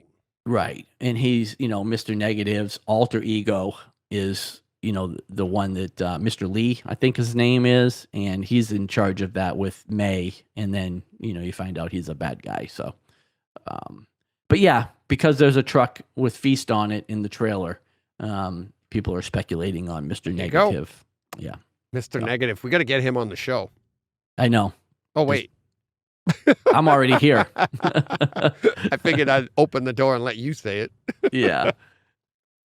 Oh, all right. Yep. Avengers Forever #1. This is the first appearance of Genus Vel, cameo in Origin, selling for between $10 and $20. And there's a variant cover that features Kang on the cover. And that thing is selling for about $100. So there's a case of a variant cover that's selling for more, but Kang is also super hot on the heels of Loki and MCU. So, All right.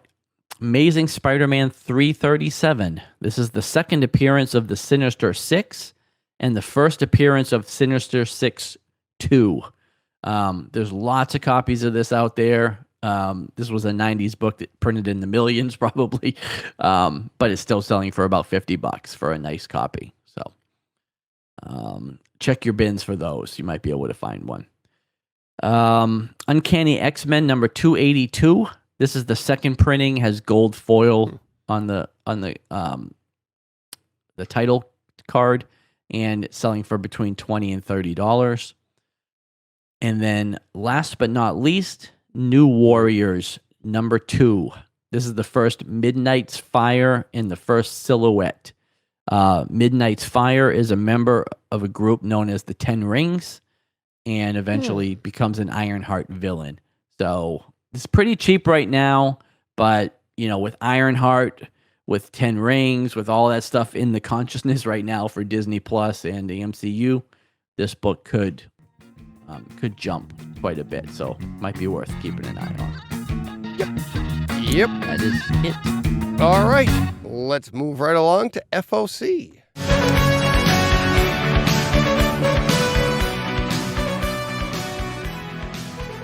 All right. So for FOC, this week it was DC that didn't really have. I mean, most of their variant covers were available, but none of them I don't know, none of them stood out to me. I just didn't think any of them were that great. So I didn't list any of them here. For the DC, yeah. Okay. Yeah, for the DC. Right. But as far as new series from DC, we've got a couple. We've got Arkham City, The Order of the World, issue number 1. This is going to be a 6-issue miniseries, and there's multiple covers for that one. Mentioned this earlier in our rundown, but Batman the Imposter number 1. This is going to be 3 issues total, and there's multiple covers. And then this last one is just a one-shot. It's Wonder Woman, The Adventures of Young Diana, and there was only one cover available for that.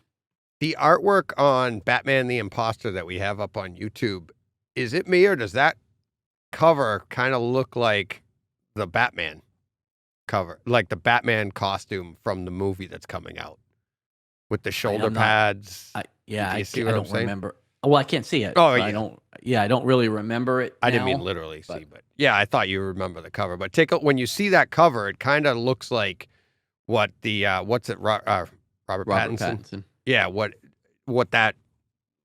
his costume is going to look like. So it's kind of interesting. So I'm wondering if they're kind of leaning towards that with that cover. Could be. So, all right. Okay. Next up. This is from Marvel. We have variant covers. There's actually 2 variants for the same book, so I'm going to list them together. Amazing Spider-Man 75. There's actually a whole bunch of covers for this, but the 2 that stand out, the first one is the Patrick Gleason. This is one of the webhead variants that he's been doing lately. It's a really cool cover. But then the next one I really like also. I'm just seeing, before we move off of the Patrick Gleason one, I'm just seeing the Amazing Spider-Man in the webbing. Did you see that? Yeah. It's under the eyes. It's like part of the webbing. That looks pretty. I didn't even see that before. That's awesome. Yeah, it's a really awesome cover. Oh. Like I said, he's done several of these, and they've all been really cool, and they've been really popular, so.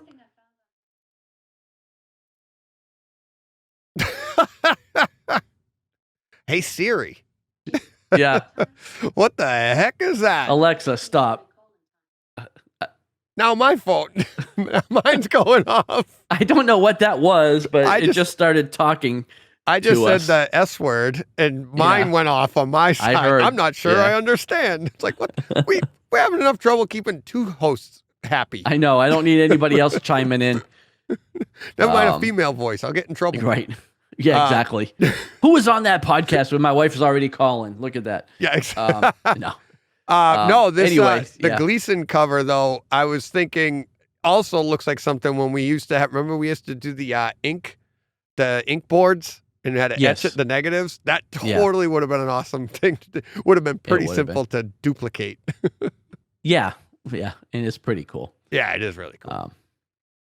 All right, moving on to the... Yeah, the next one is, like I said, it's the same book, but there's also an In-Hyuk Lee variant cover that I also thought was really cool. Friend of the podcast. Yeah, can't go wrong with either one of those. Awesome cover. Yeah, that is an awesome cover. I mean, the color in it, everything. Great contrast. Yeah. Composition. Throw out some other words. Yeah, just throw out all the art words. All the other portfolio day words. Yeah. All right. All right, And then moving along. lastly from Marvel, I think this is my favorite cover though of the bunch. Dark Ages Really? number 2. Yeah. Yeah. Dark Ages number 2 has a Megan Hetrick variant cover. Features Laura Kinney, X-23, Wolverine, whatever she's going by now, on the cover. I think she's now going by Shang-Chi. Wolverine. Yeah. But whatever you call her, she's there and it looks great. Yep. And then a couple new series from Marvel. There's Eternals Celestia number 1. Might actually just be a one-shot on that one. Oh, okay. But there's multiple covers. And then there's Star Wars High Republic, The Trail of Shadows number 1. Ooh. This is going to be 5 issues and it has multiple covers. Sounds like a good Halloween book. The Trail of Shadows. Yeah. I don't know if you're reading the High Republic stuff or not. I'm behind. I am I'm at the point now where I kind of have to put it on pause because I'm also reading the novel book. Yeah. that I'm only like halfway done with, but the last issue of the comic spoiled the end of the spoiled the end of the book for me. Oh, no. So I need to put these comics on pause so I can finish reading the novel. No. Oh, so the last issue you read spoiled the end of the book already? How do you know? Well, the book's been out. Well, because they talk about some of the characters. It might not be the end of the book, but it talks about some of the characters in situations that they're not in the novel. No. So I was like, oh, well, that's Whoops. not good.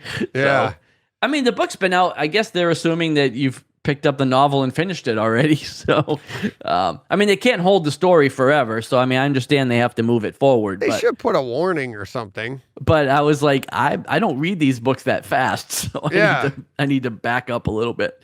Well, like me, at all. Or at all. Well, if you don't read them at all, then it doesn't matter. Spoilers. Yeah, right. exactly. There's no spoilers. So, that's too bad. all right. Next up from AWA, we have Out, issue number 1 with 2 covers. From Boom, we have House of Slaughter, issue number 1. This has multiple covers. This is the spinoff from Something is Killing the Children. Oh. So should be very popular. That totally looks like a Halloween cover. It does. It's a purple and an orange and a mask and scary. Yeah. That the AWA book, that cover is super intriguing. Yeah. It Well, I think that's like a horror. World War II I think that's horror or too. something, maybe. Yeah.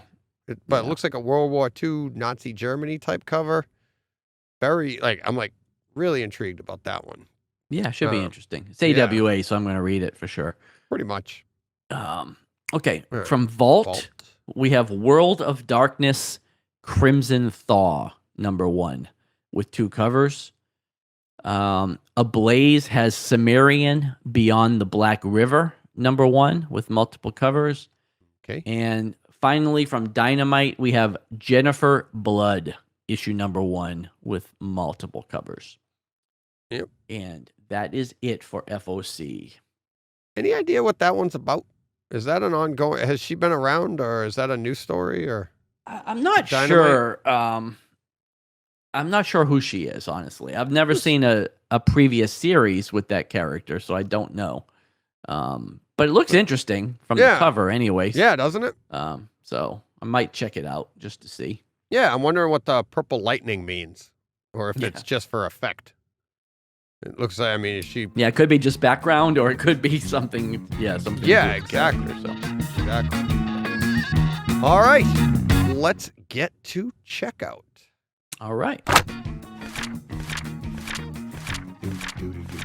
All right, so the first book on the list is from Dynamite Comics. It's Red Sonja, number 1. For the umpteenth time.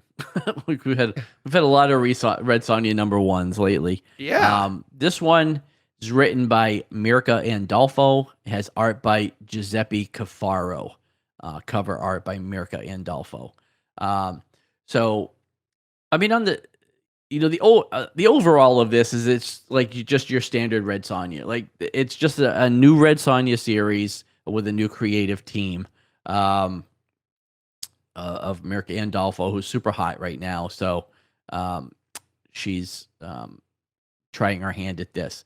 All that being said, the last several Red Sonja series I have not been super into. As much as I'm a fan of this character. Yeah, you this love Red book Sonja. I really did get into, though. I liked this one quite a bit. Me too. Yeah. And you're not a reader. I don't think you've ever read any. No, that's what I was going to say. This is the first Red Sonja where I'm going to read the second. Yeah. This was titled Mother, Part 1. And yeah, so it's like, I don't know how to describe it. It's just Red Sonja. Like, she's at the core fairly simple, right? She's just your Conan type character. So she goes around and gets into Conan type situations. This is a really good story, though. But yeah, she finds herself with a young girl who on a believes rescue that mission. Yeah, that believes that Sonja is her mother. So she was, basically Sonja was hired to go out and rescue this girl who was abducted from her parents at a very early age. I was going to say infant, but she makes references to things that happened when she was younger, so I think she has some memory of being with her parents. But she remembers for some reason, her mom has red hair. Right, mistook, remembers her mom having red hair, so mistakes Sonja for being her mother. And so Sonja is trying to rescue this girl and get her back to her village, and the people that had her are, of course, trying to stop this from happening. The girl, like I said, just wants to be just like Sonja. She thinks it's her mom. Her mom's super strong. She saw her, fight off all the guys and wants to learn and be just like her. And yeah, I found it really interesting. Like, I really enjoyed it. I liked the new character. And of course, there's something that happens at the end that I don't really want to reveal. But this has more of a supernatural element than you usually see with Red Sonja. Okay. Sonja, I mean, she fights, it's kind of just like with Conan, and you had what's James Earl Jones there? What's his name? Can't remember who he played. But there's sorcerers and there is magic in the world, but you don't generally see people with like abilities. Whereas this girl, you find out that she has some abilities. So I don't know the origin of that or where that comes from, but yeah, overall, I thought this was really good. I liked the writing. I liked the art. I think, like I said, I think she's telling a pretty good story here. So for me, it brings me back into a character that I already like because I was getting a little frustrated with some of the other books. Okay. I'm kind of glad that it was good for you too, as like a brand new reader. And I've read Red Sonja in the past, like when a book would come out and you'd be like, oh, I'm constantly giving it an opportunity. I can't say I've read every number one, but I know the last time I read it, I was just like, I wasn't that excited about it. And I know I didn't read number 2. Right. But this one, I'm really, the story was good. The artwork was great. It just flowed really nicely. It grabbed you right away, had a good opening to it. I thought it was very interesting that, like, especially being a new reader, fairly new reader, I know who Red Sonja is, but not knowing the full backstory. And when the little girl goes, Mom? And you're like, what? I mean, it is called Mother, but. Well, even I was like, hey, wait. Is it her mom? Like, right. And because I was like, well, maybe they're introducing something new here that I'm not familiar with. But the way the story goes on, you kind of know you don't know what exactly is going to happen, but you know that little girl is more than meets the eye. Right. But the story moves along really nice and wraps up on a nice big ending that really makes you want to grab number 2. Yeah. So, I mean, like I said, I am in for this. And yeah. Well, and like I said, the last couple series that you've probably been reading, yeah, they haven't been that good. Like I said, the last good series was a couple years ago, the one that Carlos Gomez did the art for. It was the one where she was kind of transported to the future into like New York City. And that was a great series. But the last several, like I said, I've been really disappointed in. So this one so far has a lot of promise, and So I'm how long do they kind of typically really excited run? for it. Well, the last couple haven't run. I mean, they've been like 12 to 15 issues. Oh, okay. But I think I don't know if it's just sales, that are ending these things, or I mean, they keep bringing her back, so it's not like they're afraid to have a Red Sonja title on the shelf. But Right. I think they just keep throwing new teams at her because the last couple haven't really stuck. I think that Carlos Gomez run went like 25 issues or so, though. So cool. it went a little bit longer. Is it bi-weekly or monthly? It was monthly. Wow. Cool. Yeah, it was monthly. Looking And forward like to I said, it. that was Looking a good series. Yeah. And there was some, there's some past series that, Gail Simone wrote. Like, there's been some really good Red Sonja books. It's just the last few haven't been great. So this one, I was really happy to have liked it because I was afraid that I wasn't going to. Although, like I said, I really like Mirka Andolfo's stuff. I liked Unnatural. I liked Mercy, and some of the other stuff she's done. So I was hopeful, but you never know. So Yeah. Cool. All right. Moving on. Next up, we have Telepaths, issue number 1 of 6. This is from AWA. This was written by J. Michael Straczynski, had art by Steve Epting. So I misspoke last week when I talked about this. I, for some reason, thought this was in the Resistance universe, but it's not. This book is actually a separate thing. It's just got the same team attached to it. Right. But I actually found that cool. I was like, okay, good, because you don't have to be part of that universe now, right? And not have to remember. Okay, where's Moss? Where's this? Where's that? And just it. For all I know, it could come in, but I don't. Well, think right, so. Because I read this a few weeks ago, and when I read it, the preview copy of it, it just seemed like it was cemented in that world. Yeah. Because of stuff that's going on with that series, and then things that are things obviously that happened in this series. But as I read it again, and I did a little bit more digging into it, I realized that it's not part of that world. It's a separate thing. But it's a similar premise, right? Like, there's a disturbance that happens, and it awakens abilities in people of Earth. A certain percentage of the Earth's population find themselves with telepathic abilities. It's not really a spoiler. It's right there in the title. What's funny is that's the title, but that all comes to fruition in like the last 3 pages. Yes. You don't really get it. Yeah, you don't really get it till the end. The book does a lot of build up. Here, let's meet all the characters that you're going to see. And it does a pretty good job of setting the stage without being boring. Like I said, I found it really interesting all the way through.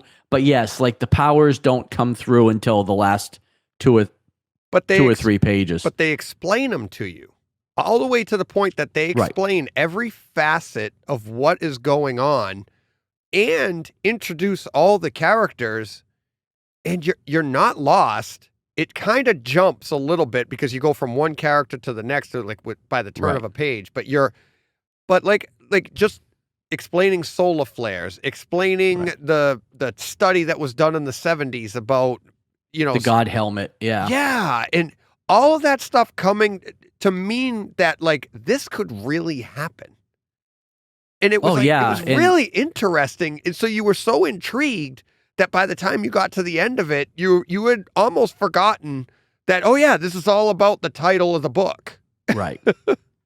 Well, and I don't know if you read the afterward by J. Michael Straczynski, when he talks about... I read a little of it, yes. Yeah, he kind of talks about what this book is going to be about, and like the telepaths and how they're going to be used. And I found that really intriguing for like what's going to come in the next 5 issues. But yeah, I tweeted about this book or posted about it after I read the preview of it. I knew I was going to want to talk about this because I really liked it a lot. And reading it a second time really just made me like it more because I picked up on more stuff that I didn't really get the first time around. So, oh, cool. This is a great book. It's great writing, great art. Yeah. Yeah, you just can't. It's a win. You can't miss. And it's say 6 you gotta issues. get it. Yeah, to get all the way through it, and I'm very excited to get through it. I was really, really another great book by AWA. And here's the thing: if we were going to title the show, I have a hard time picking. I loved both of these books this week, and I did too. I obviously, I guess me. We still haven't really decided, right? Like we haven't decided, and it's like I'm wondering. Here's the thing. It's like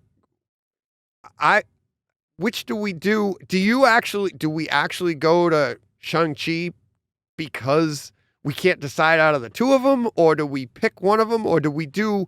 And I almost wrote this in the link I send you. Red Sonja and Telepaths. I mean, see, the thing to me is, if I'm being 100% honest, and you gun to my head, and I had to choose, probably pick Telepaths. Yeah, because I think it's that good. But I am so taken with Red Sonja because I haven't been in the past, and I really want to give this a shot, and I want people to know about it. So I'm like, you know what I mean? I'm like, yeah, I almost like AWA hits a home run every week. Well, like you said, gun to my head, I'd probably pick Telepaths as well. But yeah, I mean, I feel the same. I liked Red Sonja a lot. Issue number 147, gun to our heads. Yeah. Gun to our head. Gun to our heads. Check out. I'll see you tomorrow morning. Yep. I'll know the title tomorrow. Gun to our heads. There we go. Yep. No, that's it. People are going to have to figure it out. This is going to be the first week that when we're yapping about it at the open like we did, they still don't know. So good deal. There it is. The title is Telepaths, but it's going to be gun to the head because we couldn't decide between Telepaths, Red Sonja, or Shang-Chi. Right. Sound good? Sounds good. Let's play a game. Let's have some fun with the listeners. All right. Look at this, John. Hey, buddy, what do we got coming next week? Huh? We have got from Vault Comics Dead Box issue number 1. Rehearsal. I know it. And then this is a new Jeff Lemire book, Maze Book issue number 1. Nice. So that Dead Box looks interesting. It does, yeah. That looks interesting. Any idea? Yeah. Any information on either of them? Just the covers. Thank you. just they have covers for those of you listening. Well, I mean, just what I see. I mean, it just looks interesting, but I don't know anything about it. Yeah. So. Dead Box almost looks like it's a thing on Red Box because it is a red box on the cover, and I'm like, is it a bad DVD exchange? What's going on here? So, all right, let's get into what else we read this week. Obviously, I read Red Sonja. We read Telepaths. What else did you read this week? The only other book that really that I want to talk about this week is Dark Ages. Yeah, issue number 1, written by surprise, Tom Taylor. I know. So this book kind of took me by surprise because I'm used to Marvel events just kind of being a non-thing. You know what I mean? Like. There's so many events that they come out with that are just watered down the same. But this one feels different. And I really thought this book was good. I thought the art, I didn't write it down, so I don't know who did the art on it, but I mean, the art in here was great too. But yeah, I mean, I don't want to give any spoilers, even though it's a week old. But it's kind of just like the title, Dark Ages. Our heroes find themselves in a world where they can't use technology. Right. They are not transported back in time to the Dark Ages. This is taking place in 2021 or whenever they're supposed to be, but there's no longer technology. So like, what does that world look like when you can't use the things that you've come to depend on? Like technology is such a part of our lives. If all of a sudden it was gone, like how would your life, what would your life look like? And so that's what I think this book is going to do. And aside think, from losing yeah. my web shooters, the Right. other thing I thought of, and this is kind of sad, and we do take it for granted, but the other thing I thought of is if this was to ever happen, I'd never talk to you again. Probably not, right? How You would know what we? I mean? We wouldn't. Because Yeah. think about it. You're like half a country away. Right. And we take for granted that we sit down and do this every day, every week, right? And I can text you on a moment. I can talk to you at any moment that I want to. Right. And if this dark ages ever happen, first and foremost, you'd make your way to your home, find your Right. loved ones, your immediate family, and hunker down. But then, like, the rest of my life, there is no way. How would we get in touch with each other? Right. We're not going to cross the country to see each because our luck, we'd both do it. Right. We'd pass. Right. But you'd never know because I'd be Right. like at your house and I'll be like, well, he's got a generator. So I'll head there. And here's the thing too. Well, I mean, I guess maps are still a thing, but like without GPS, I couldn't even find your house. I couldn't find my way to Massachusetts if I wanted to. See, I could You know what find I your mean? house. I know that. I know I could actually get to you. But we had this conversation. But people do take that stuff for granted. I had this conversation. But like with I a said, woman I'm the sure other day. there's maps. It's crazy. You know, But and there you would still be you- road signs. You know, Right. You could still walk on the freeways. But you wouldn't So- do it because you would have too No. much other stuff going on Oh yeah. for survival. It's not. I mean, it's not like you. There's no like, let's go see John vacation. Right. Right. What am I doing? So that would be kind of sad. Yeah. Kinda. Probably be a relief to you. Oh, finally, I don't have to do that thing every week. No more podcasts. Sadly, I would still sit down here and podcast to nobody. Yeah, but I would just to nobody, but I'd do it. Just do it. I'm talking to my dead mic and just look at my blank screen on my computer. Right. No, but yeah, back to the book though. I can't wait to see what else goes on because this is all the build. I mean, this really is how they got to the darkness.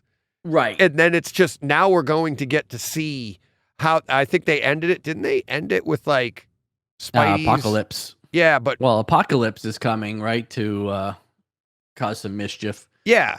Um, But there were I thought I saw one image, I can't remember, where Spidey had those crazy like gauntlets on his hands or something. Yeah. Like mechanical or something. It was pretty cool. But well, and you had the steampunk, steam-powered Iron Man. Iron Man, yeah. Which was really cool. Yeah. So, it's crazy. It's yeah. So art is Ivan Coelho. Okay. All right. Yeah. Yeah, I just Yeah. looked it up. But really good. Really great art. Like I said, really great story. And again, Yeah. another Tom Taylor jam. So, Yeah. Another one we can really look forward to. Yeah. Really looking forward to that one. So for me, I also read. So I read Fear State Alpha, Batman Okay, Fear I State read Alpha. that. Yep. That was pretty good. I actually was. liked it. I'm intrigued. I want to follow that one along.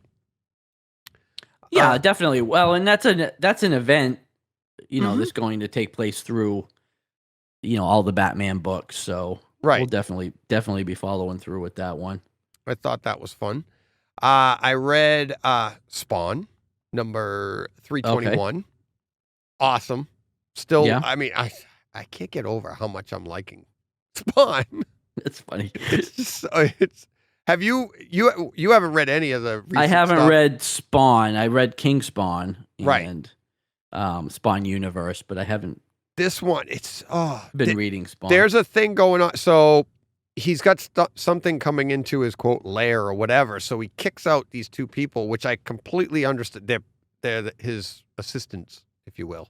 okay. But he's kicking them out, and they get all mad at him because they're like, "We didn't ask to be here, and now you're giving us the boot, and we just want to help you."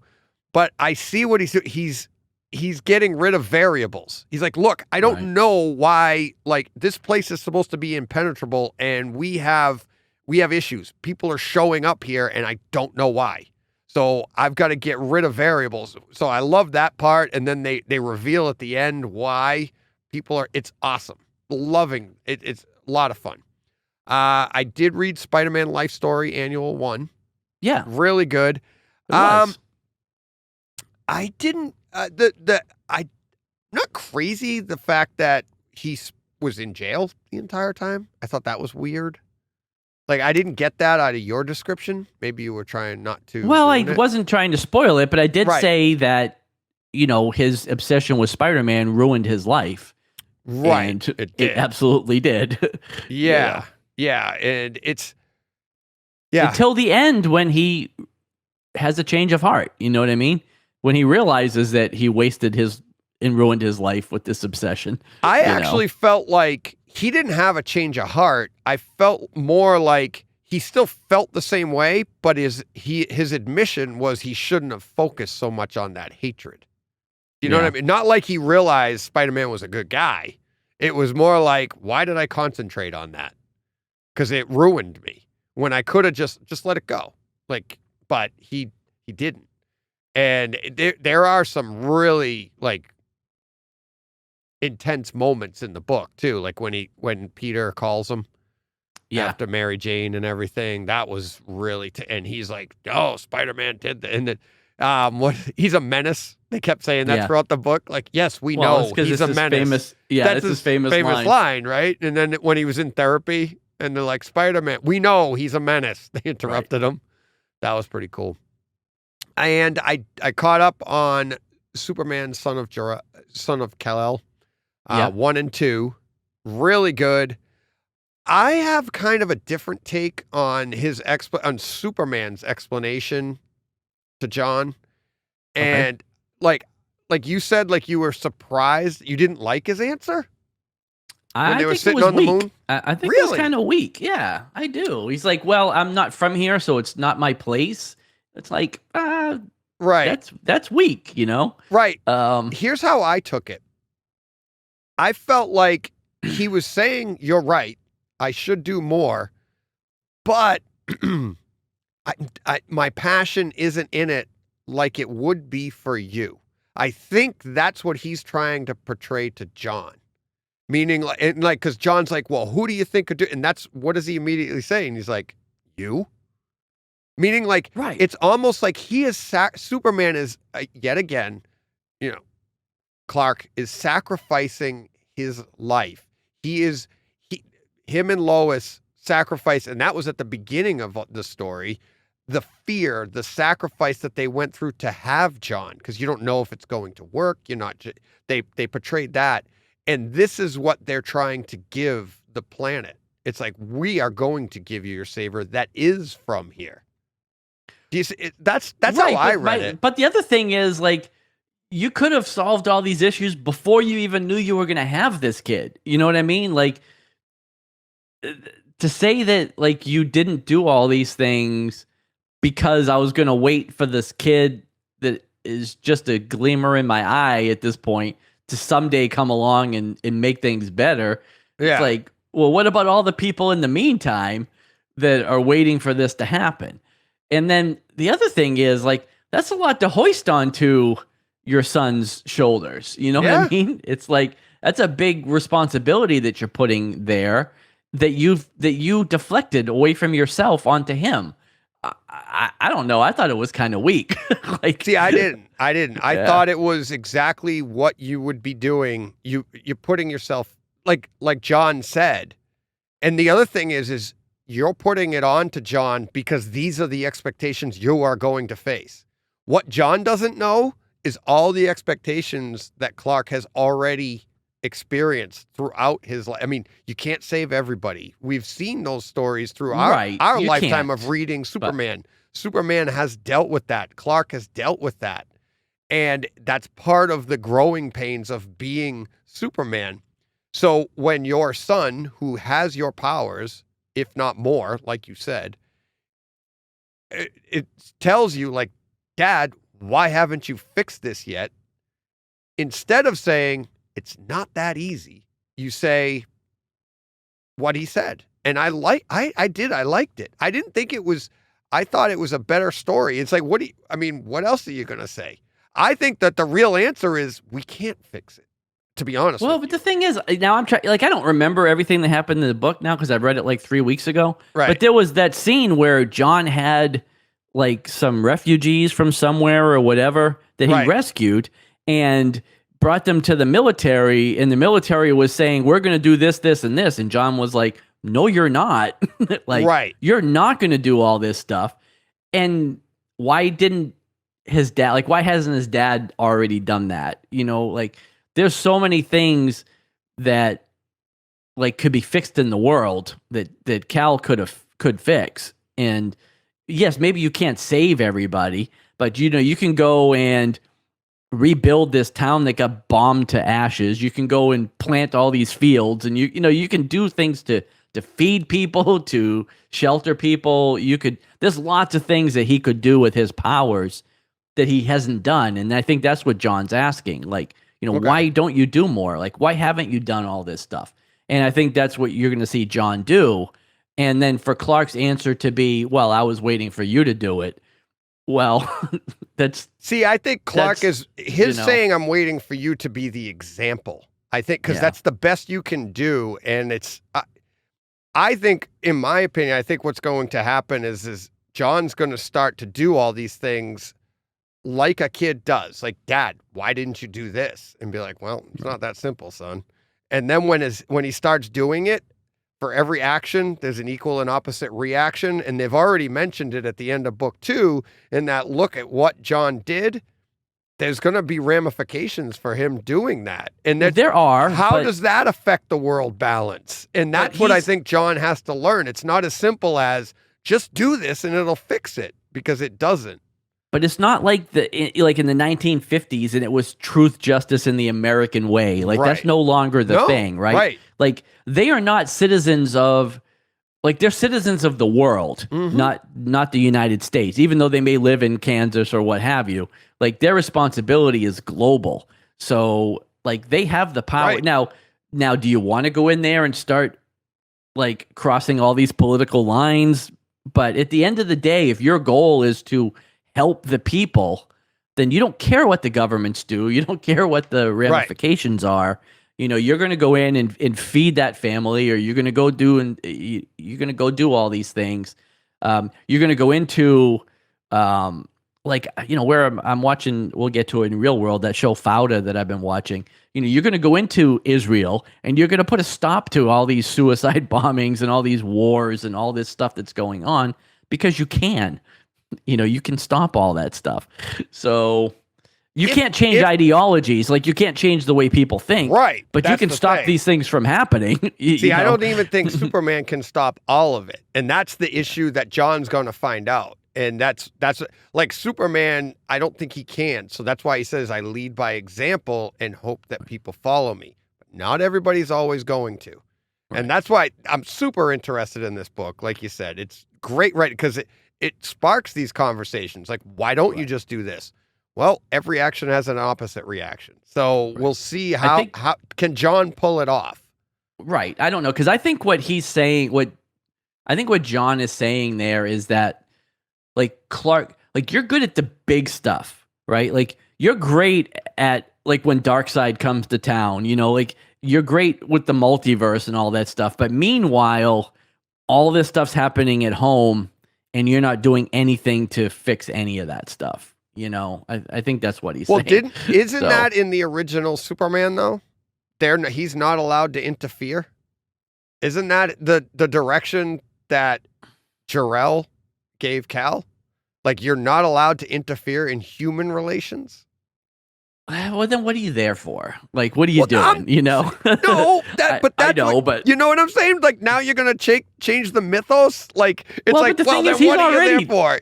He's already abandoned. But he's already abandoned that, right? Like, he's already interfered. Really? Every time you save somebody, you've interfered. In events. But at the same time, instead of saying that to him on the moon, say, look, John, I was told by my father that I'm not allowed to do that, but I'm not putting that on you. So instead, he says, you could be what I can't. But I don't know. Marlon Brando said that in the movies. I don't remember that ever being a thing in the comics where they said don't interfere. Like, that's a Hollywood thing. It's there, though. Yeah.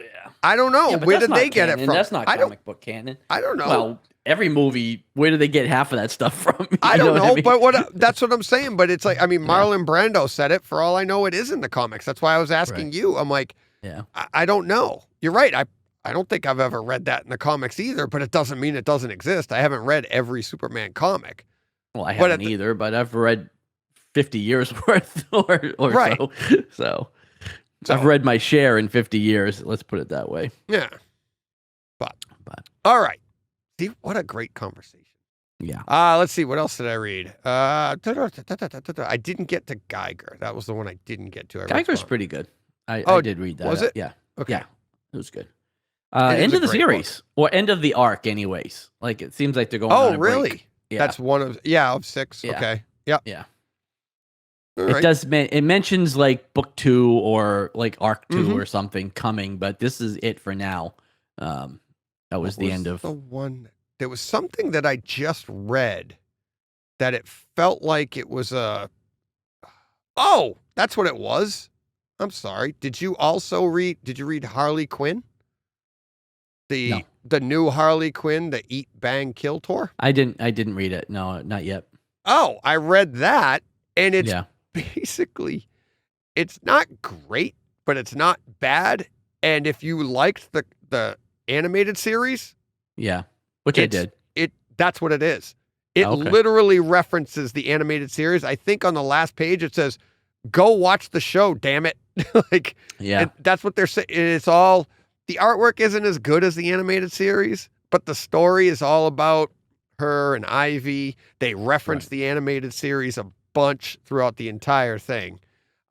There's even like you get the little asterisks, and then at the bottom of the page it'll tell you what book to go back to read. No, it tells you what episode to go to listen to. Yeah, I think it's definitely in that world. Like it's like we have Batman 89 and Superman. This is Harley Quinn. Yeah. The animated series. Yeah. So I wish the artwork was a little closer to the animated series, but other than that, that was the one that I wanted to let you know about. That I was like, okay, yeah, it I was haven't like read reading an animated version, a book version of the animated series. I didn't even know that Animated came series out. is better. I didn't get the physical copies of that book yet. I don't think. No, I read that last week. I read it last Digital? week. So, yeah. Might be digital first. Really? A week in advance? Might be. Well, digital first, like Superman 78 was digital first, like a couple weeks ago. Like that happens a lot. Yeah. Oh, I didn't know that. Yeah. Sorry. No, it's fine. I'm just saying because I didn't get the Look at physical us. books. Go read it. Yeah. I didn't even know that was out. Yep. All right. Is that it? Yeah, I think so. All right. Let's quickly move on to Real World. Okay. All right, John. What was on the big screen this week? All right. So I finished Euphoria. Jen and I have started that. Yeah. Oh, did you? Jen loves it. Yeah. Oh. How far'd you get? 1?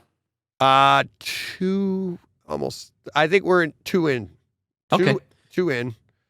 And it is insane. But well, I told you, yeah, it's insane, but it's real, and it ends up being really good. Like it kind of as the series goes on, the craziness of the first couple of episodes dies down a little bit, and you get more into the characters. Yeah. It's not so much about the crazy sex and all that stuff. Now, after episode 1, did you see that it was a guy? I knew, yes. Okay, Yeah. I mean, it's there at the end of the episode on the bed. Yeah, I guessed. I was thinking at that point that it was. I wasn't 100% sure, but it becomes apparent as the show goes on. But I looked. I mean, I went and that sounds IMDb. funny. Well, I went to the IMDb though. And looked, yeah, no, I didn't. Because I was like, I think that's the guy. I said like early on in the show, early on in episode 1, I'm like, I think that's a guy because I was like, there was something like weird, and I was like, see, I never even knowing it after the fact. It doesn't stand out in her appearance. Like she looks like a girl. Oh, yeah. Facial, but the scene I'm talking about at the end of episode 1 when they lay back on the bed, and I'm like, and I do, and I was like, I was like, I think there's something there that's not supposed to be there. So I'm wondering. So obviously, Zendaya, she must have known too at that point. No, She had to if she's there with her hanging out. I don't know when they never really do a good job of explaining when the characters know that. Okay. Like, they don't even talk about her transitioning until like 3/4 of the way into the series. You just kind of know it. Right.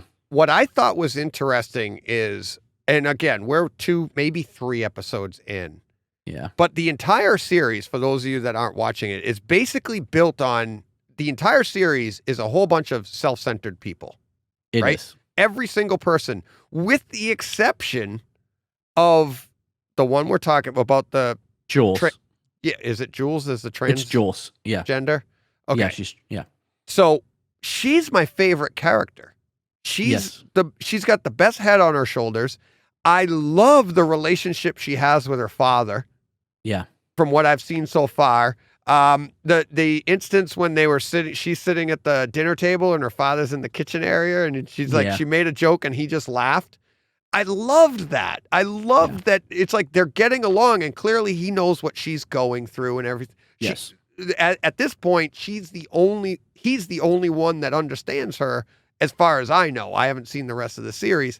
Right. And then what's Zendaya's name? Rue. Yeah. She's the next. I mean, she's a great character, and like you said, fantastic actress. Yes. Actress. Jen and I are blown away. You're like, yeah, she's really great. She is really, really great. There was a scene, like, because she's getting, like, the parts I'm in right now, she's a little infatuated with Jules and stuff. And yes, when she left her, they like, I think they were at the park or something, and she said something in a certain way, the way a kid would when you're just like in that early stages of a relationship and you're like just really happy to see somebody. Just the way she expressed it was so good. It's really is a good show, but I'll tell you this. You made a comment last week that you're really nervous for your grandchildren. Yeah. Let me put you at ease. Oh, yeah. This stuff definitely goes on. Jen and I I know it's not the norm. It's not the norm, but pay attention to the ones that it's going on with. Right. And it's the ones that, like, they don't have any attention anywhere else. Right. And to the point that the one with the best head on her shoulders is going through what nobody could even imagine ever going through. And she has a great relationship with her father. Yeah. And she's doing some crazy stuff, but she's also trying to work herself through some stuff. She is, but she's a little messed up too as it goes on. But she has a reason to be, She does. So what I was going to say is, like, it's a great show, but the season 1 is 8 episodes. And then they were supposed to come back for season 2, but COVID happened. So in lieu of that, they did 2 holiday episodes. They did 2 episodes right around Christmas time. Doesn't seem like a holiday show. It's not, but they wrote these 2 episodes to bridge the 2 seasons, and the first one is Rue, and then the second one is Jules, and it focuses on those 2 characters kind of individually, and they are, I think, the best 2 episodes of the series. And that first one with Rue is actually almost one of the best hours of anything that I've seen. Like, it is so good. And you talk about, like, the acting there. Like, when you get to that episode, we need to talk about it again, because I was, like, just so into it. And it's nothing but 2 characters sitting in a diner for the entire. It's just a conversation. Really? Cool. And it's just so good. And then the next one is Jules, and you learn a whole bunch of stuff that doesn't appear at all in season 1, that just opens up that whole story, that makes me almost want to go back and rewatch season 1 again after that, just to see, could I have picked up on all this stuff that was going on? So really 2 great episodes. So when you get there, they're definitely worth watching. Cool. All right, yeah. And then Lydia and I are still watching Fauda. We're not done with it yet, because, like I said, it was 3 seasons. So we're into season 3 now, but early into season 3. And she's out of town until Thursday, so we won't see any more of it until the weekend. But that's a great show too. Like I said, it's so kind of compelling, like the conflict between these groups of people. Like again, it's it's the Jews and the Palestinians, and again, I'm not going to pretend to know all the politics of any of it because I don't. But the hatred that people have for other people for no reason other than their belief system and their religion. And again, I'm not naive. Like, I know that it happens in the world, but like seeing it play out here, it is like so mind-boggling that just the hatred that people have for other people. And it's like, it is really, really brutal though. Like history the stuff of the that world. goes on there. Yeah. And I mean, history was written by blood, but yeah, it's really fascinating to get into all the politics. And on top of all that, it's just a great, like, there's a drama and there's a show that unfolds around it. And so it's been really, really good though. I think you guys would like it. So that's kind of really all we watched. I watched a couple of things yesterday because, like I said, Lydia's not home. So I watched The Witcher, Nightmare of the Wolf, that animated movie that came on Netflix. It's a prequel to what we saw in the Witcher show. Oh, okay. Takes place, I don't know how many years because the Witchers, as they say, don't age normally. But at the very end of it, you meet young Geralt. I'm gonna need a map again. Well, no, it's actually really easy to follow and it's a really good story. But like I said, you meet Geralt at the end as a kid. So I was gonna say, well, it probably takes place like 25 years earlier, but it could be 100 years, right? Because they don't age. So I don't know exactly how long it is, but at the end, so it's a separate story, not connected at all to the show, but it just gives you more history of the world, and it was decent. Again, I felt like it was made by the same people that did Castlevania, because it had the same artwork, it had the same kind of art, the same kind of feel. I even feel like I recognized some of the voice actors that they used. But yeah, it's that same anime style. So it's like an hour and 25 minutes. It's just a animated movie. So cool. Definitely check that out. And then I also watched Resident Evil Infinite Darkness, which is also on Netflix. It's a season but it's 4 30-minute episodes. So it's really just a movie. Is that animated? It's animated. Oh, okay. Yeah, and it's like CG animated. Like it looked like cutscenes from the video game. So that was my only, I don't even want to say like negative to it, because I actually really enjoyed this too. But I felt like half the time I was watching it, I was just watching somebody play the video game. Because all the time where it was people shooting the zombies and stuff. Sure you weren't watching Twitch? Yeah. I just felt like I was watching somebody play Resident Evil. But it had a story. You were watching Dr. Joe, weren't you? Exactly. It did have a story that played out. Now, I'm not like super familiar with the Resident Evil storylines. I mean, I saw one or two of the movies years ago, but it was fun. I'm just looking for stuff to watch because I'm by myself. Yeah. So I thought it was going to. Actually, I didn't even realize it was animated at first. Like, I watched the trailer and it's pretty good. Like, oh wow, it's pretty realistic. And then I was like, because they're all like geared up in like, they're in a chopper and they're all in military gear and all that stuff. And I was like, I didn't realize at first that they weren't real people. And then when they went to like the next scene, I was like, oh wait, this is animated. This isn't even real. I'm gonna have to tune your TV when I come down. Yeah, but it was like pretty good, pretty good animation. But yeah, so, and that's it. That's all I watched. I'll be looking for something new tonight because I'm like out of everything. So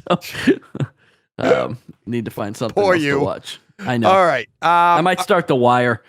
There you go. So it's only 100 episodes. As I said, I'll move along quickly here. As I said, we started Euphoria. We did start White Lotus. Yeah. We're only one episode in. As soon as we're done here, we're going to watch episode 2 and probably Euphoria while I have dinner. I caught that Disney Plus Marvel one-shot, All Hail the King. Yeah. Pretty good. So had you seen that before? Nope.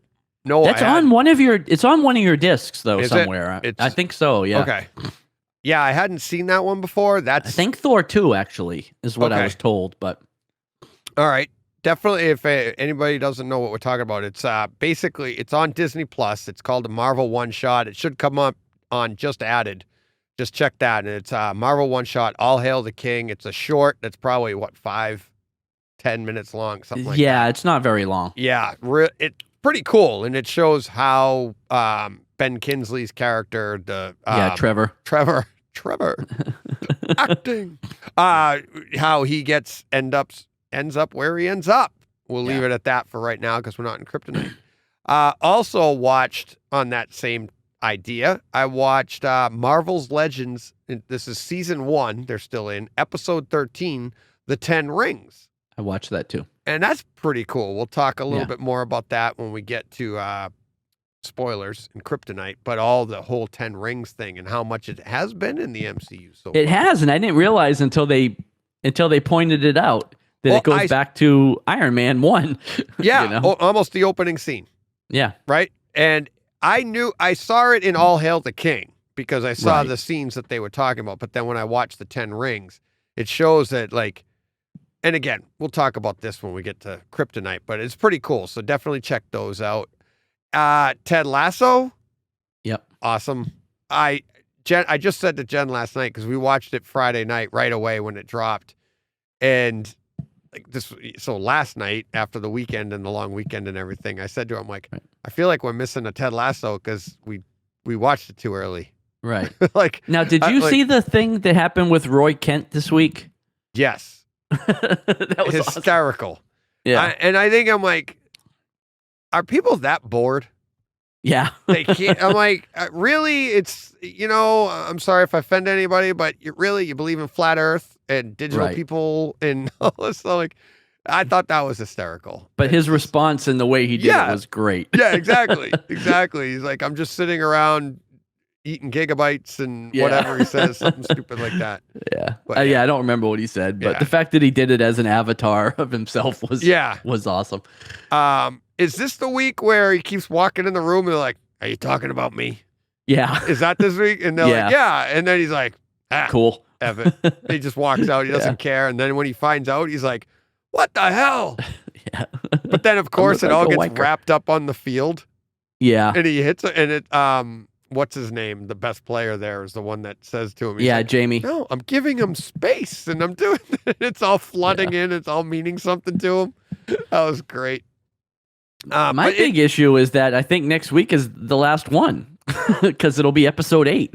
So yeah, but I thought there were 10 in season 1. Was there 10? I thought there was only 8. I think so. I sure hope there's more than one more. Yeah, I don't feel like they can wrap it up because they're going dark. Yeah, I'm definitely going to miss it, though. They're getting dark. Yeah, well, you don't know what's wrong with Ted. Ted's having some issues. Yeah. Nobody's perfect. Everybody has a dark side, John. I know. Don't poke and pry. Boy, I know. We will leave it at that because we've got stuff to get to, and it's already been a long show. It has. Thank you to everybody for listening. Thank you to everybody for writing in, commenting. Keep the comments coming because we're having fun, and you want to hear us talk about your comments? Send them on in. You can email us at thebrightsidechat@gmail.com, or you can tweet at us at brightside_chat, or tweet directly at John at Arkham Comics with an X, and I'm sure he'll get back to you, or he'll forward it on to me and say, hey, put this in the show. A la Ted Lasso. But other than that, let's move along really quickly. Any final words, John? Thank you to the Nerdy Legion. Thank you to everybody. I heard there's a Nerdy Legion podcast coming soon. Oh, yeah. Martin and Nick back at it again. Hopefully we're getting it soon. Looking forward to that. Looking forward to Comic Talk today and all of that. But thank you to everybody. Thank you to everybody for listening. We'll see you in Kryptonite where we talk Shang-Chi, What If, Titans, storms, worlds are colliding, John. Let's get to it. They are. All right. Take care, everyone.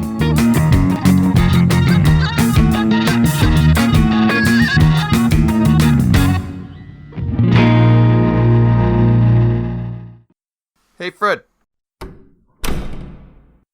All right, John, is that door locked? Yes. Sure is. I have to wait for the sound effect to end. There you go. Finish. Yeah. You have to wait till you finish locking the door, John. You're right. I have to, I have to perform the act of locking the door. Yes, till the keys are quiet. I couldn't make that sound up. I have to actually be locking the door. Yep, exactly. Every week for 3 years now. I have locked I've been the getting door. up and locking the door. I just don't know. Like, that's a pretty solid door I've got there at the store. Well, hey, you know? got a lot of valuables in here. I do, yeah. It's a very nice place, yeah. Pretty solid door. Pretty solid lock.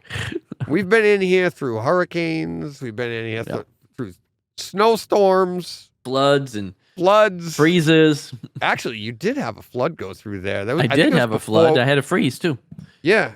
The freeze, we were podcasting. Yeah, the flood was in 2018. Yeah. We had just bought the house. Yeah, it was. Yeah. It was right after. I think it was the spring before I came down, right? It was, yeah. Yeah, because I called to check on you because I was like, "How's your store?" Because I've seen the news and everything, and I was like, "What the heck?" I'm like, I was scared for your store because I'm like, yeah, paper comics are. It's all water's paper. not good. Yeah, it is not. Floods are not good. So, but yeah, you were lucky. I think. Your store didn't get wet inside. The store didn't get any water inside. The parking lot was full, but Yeah. it didn't come up into the store. So Yeah. got lucky Got lucky Yeah. that time. But all right, let's get to what do you want to start with? Let's start with Titans. We'll get okay. that out of the way since that's the one that we gotta. We'll hit that one up first. Where is our Titans? There we go.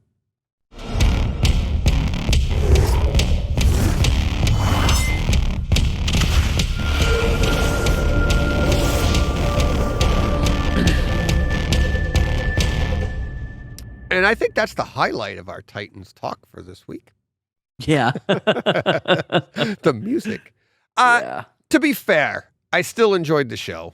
I still had a good time with it. Too, and I'm looking forward to this conversation because we do agree. I don't like the direction they went in. So why don't you elaborate on that? Yeah. Well, they created the backstory for Barbara and Dick and basically turned them into cat burglars for all intents and purposes. When you first see Barbara breaking in, yeah, you get this sense that she might just be like trying to hone her abilities, or she might actually even be on payroll for the company and testing their security system or what have you. But then, Dick breaks in as Robin and tries to stop her. So that's kind of the only thing that makes you think she wasn't on the payroll of that company. But through all of that interaction, they have a chemistry and they strike up a romance. And then, he starts going out on these jobs with her, and they're breaking into places and stealing from people. And again, you might think that they're doing it. Yes, that's the thing. You might think that they were doing it just for the skills or whatever, until you have that scene where they're on the bed and they have all this loot that they've stolen, and they're wearing the jewelry and doing all this stuff. And I was like, I don't like that at all, that they did that with those characters, because above and beyond anything, they're not criminal. They don't steal, And the other thing is I feel like all of that backstory completely diminishes everything we're hearing from Barbara now. Right. She's the police commissioner. She's the police, and she's a hard ass to him. Right. And it's like, where was this? Yeah. How are you not more understanding? You started as a criminal. Right. Now, so, he never started as a criminal. He just started as a hero to stop said criminal. But then, like guys do, she says jump, you say how high. Right. Yeah, We've now, all been there. What was cool is that we actually did get we got her out of the chair, which I didn't I talked about earlier. Yes. I didn't think that was going to happen. Yes. Because I thought that's of that all as well. CGI. I mean, in some fashion, because she is legit can't, she's in that chair. So whatever was going on were either body doubles or it was done through some kind of effects. But do we know, we talked about this before, but do you know for a fact that she has no prosthetics? She cannot get up? Or does I don't she know. have? No, I don't know that. For all we know, she has a prosthetic and she can get up, and obviously a body double for the action. Right, because there were scenes that she wouldn't have been able to perform, even with a prosthetic. But or even with two good legs. Scarlett Johansson can't do some of those scenes. I was gonna say, most actors don't do those things anyways. They're all done with stunt doubles. But I thought that was interesting that we actually got some backstory there. But I didn't like the backstory. It seems like she never became Batgirl. She was never Batgirl. So it seems like that, but it to be seems fair, like we don't know for sure, but it feels like in this world she was never a Batgirl because again they lead you to believe that she lost the use of her leg in this episode. We don't know that for a fact, but she took a cut. But how do you lose her the leg? I found that weird, but. It is kind of weird that they, in this episode, and I found it weird. I didn't think that she lost the leg because I'm like, the injury she had to her doesn't seem like something you'd lose your leg over unless you never got it attended depends on to. What it depends on what was cut though, right? Like it depends on how bad the injury was. You take a knife or sword slash to the back of your leg, it can do some damage. It could cut through the bone or to the bone. I don't know. I'm not a doctor, but No? They left some of that up in the air, but the impression they gave was definitely that's when she lost the use of her legs, which would mean that she never became Batgirl.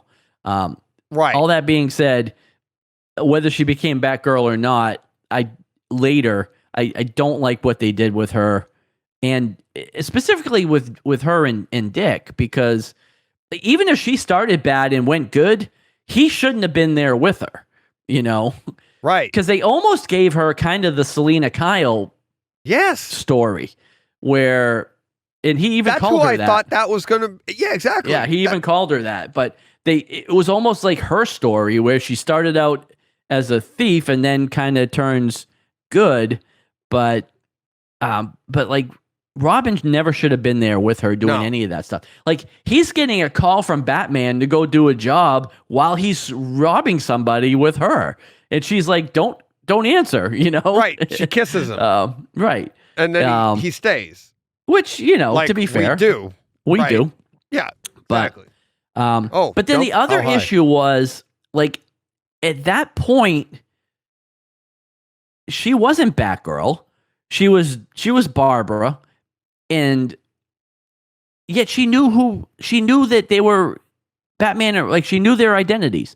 So once again in this show, the identities mean nothing because at that point in time, there was no reason for her to know that he was Dick Grayson and that Bruce Wayne was Batman. Right. Like, why did she know that? So are we assuming that Commissioner Gordon knew that too?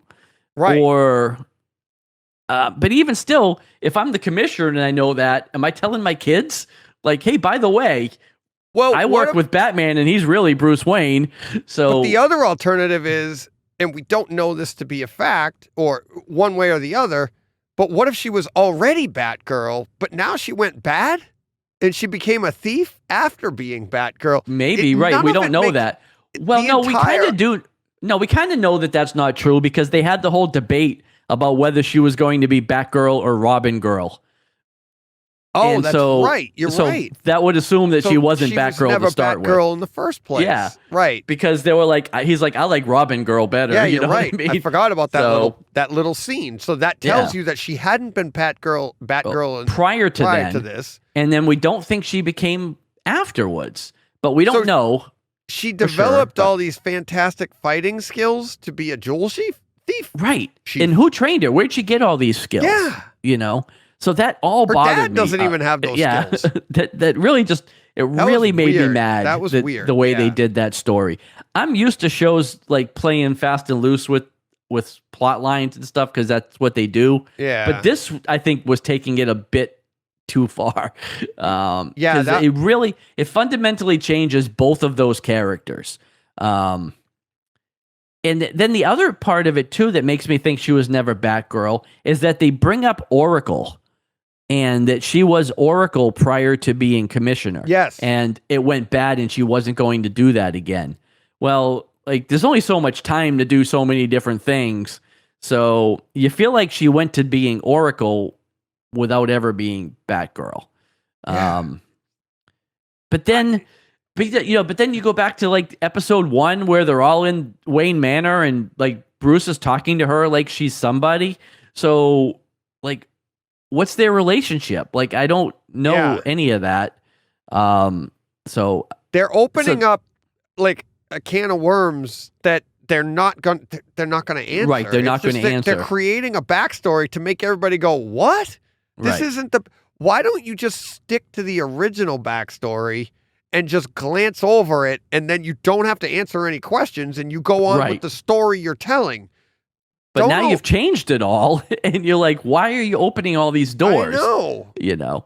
And then the other part, this is where you'll debate me a little bit more, but this doesn't make me mad like the Batgirl and Robin thing, but that whole scene with the sound recording where Dick is just like breaking down what happened based on the audio recording. Right. And I was like, give me a break. Again, I know it's a comic book show, and I suspend all kinds of disbelief when I watch these shows.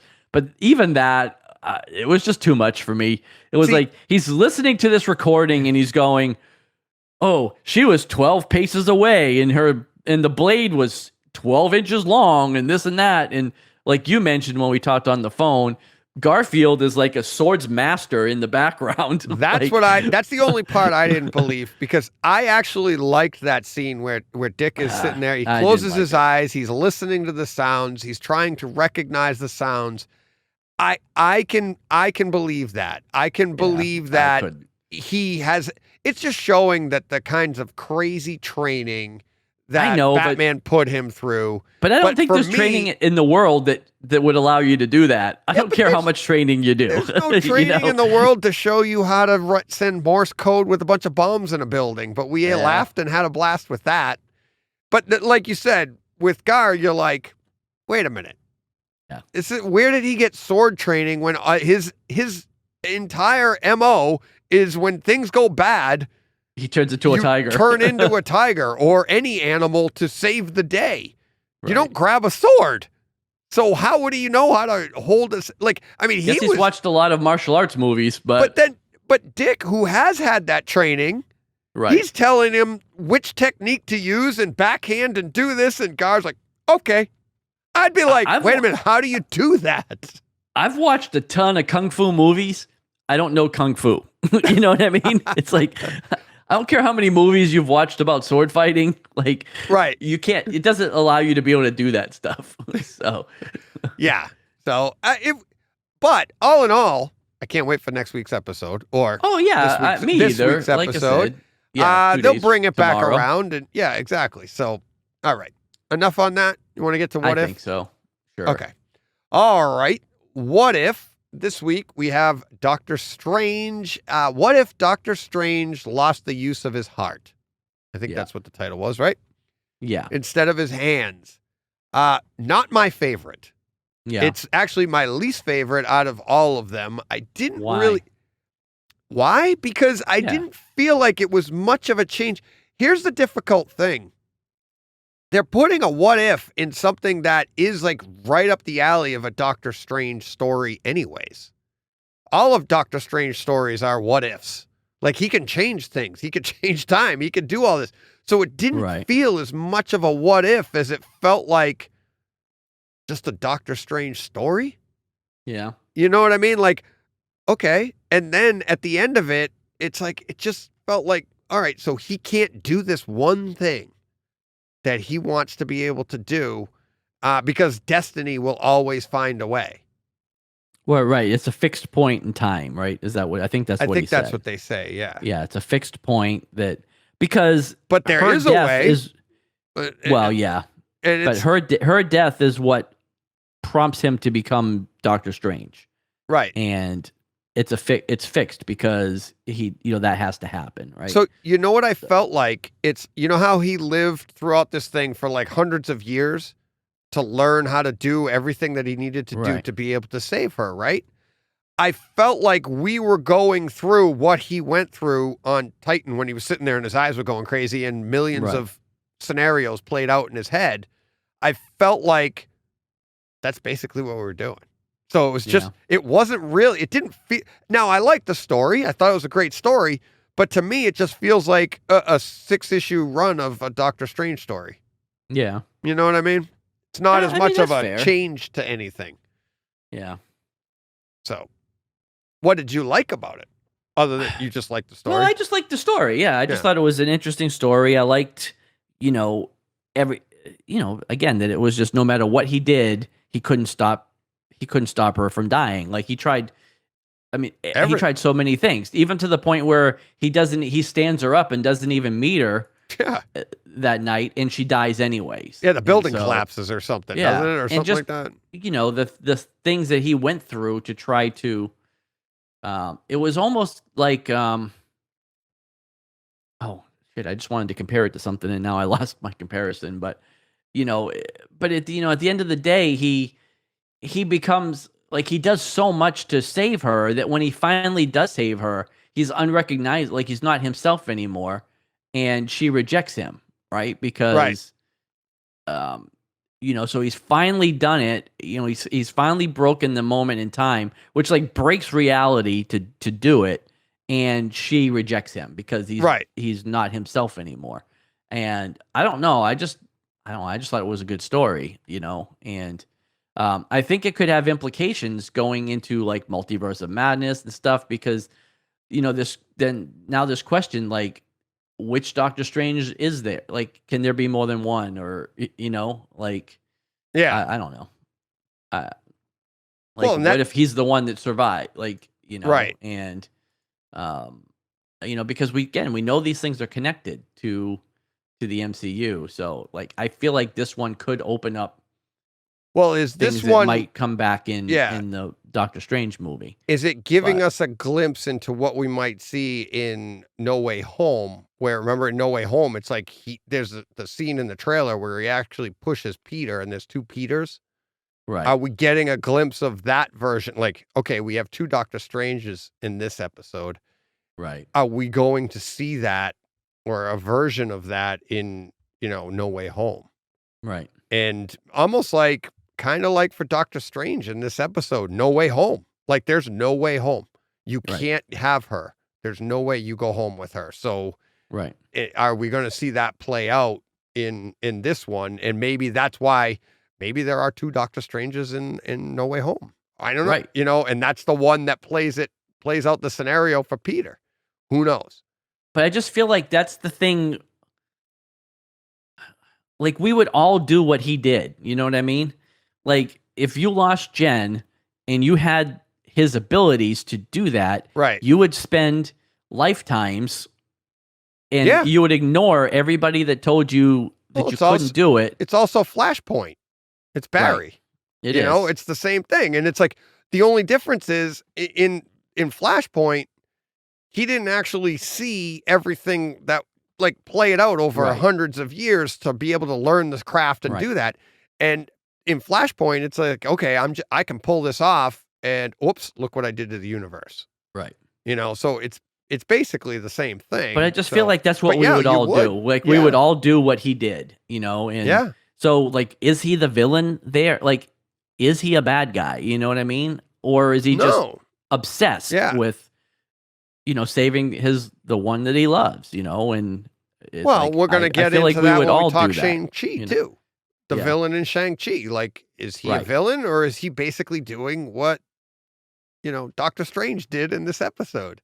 Right. So with that, do you want to move on to Shang Chi? Or are you? But I was just gonna say at the end of the day, like, it wasn't my favorite episode either. But I enjoyed it. I thought it was pretty good. Yeah. But for me, like I said, I mean, of all the episodes so far, it's too much not a what if, and I do agree with that. Yeah. Well, thank you. Because, like you said, by definition, every story he's in is a what if story. Exactly. Yeah. Exactly. So it is it's a tough ask to pull But off then the a thing Doctor is, you just Strange not what do if. right. But then do you not do a Doctor Strange story just because of that? Like, you know what I mean? Right. So, Exactly. So, all right, let's move on to Shang-Chi because we've been at this. John, we may go over the 3-hour mark. I know but we need to. We'll see. Even though I'm here alone, I'm still getting hungry, and I have to go to the bathroom. So, all right, we need to move this along. All right. Shang-Chi, you have it ranked as one of your, as maybe you said. Yeah. So when I talked to you, when you called me, I said it was, my favorite Marvel movie. Like, that may be hyperbole a little bit. Like, I don't know that. I don't know that it is my favorite Marvel movie. All right. But I really, really liked it. Like, it is near the top for me. Like, again, is it better than Endgame or even Guardians? Right. I'm not sure, but I liked it a lot. So let's let the listeners in on our conversation because typically it's very interesting to me that we had this conversation. Well, it is because you called me and asked me. I didn't want to say. Right. Well, what I thought was interesting was I'm like, we never have this conversation because we want to save it for the show. Right. But at the same time, I felt like it was the worst Marvel movie and you felt like it was the best Marvel movie. But here we are on Saturday. Like, I needed to hear from you because I'm like, I didn't think it was that great. Yeah. Now, like I said, let me tell the listeners what I told you Saturday. And it's like, it's still a Marvel movie and I love it. But in the ranking of the Marvel movies, when I came out, I'm like, my dead lowest ranked Marvel movie is Incredible Hulk, which I really liked, but it's still the lowest movie. I had this below that. To be fair, that's a bit of hyperbole. I think. Okay. Because I'm saying that on purpose. I know. I know you know. Don't write in. Don't write in. As they don't call. Yeah. As they write it out in Twitter. It's hyper. Right. It's hyperbole. Yeah, that's what I said. That's what I said. That's what I said.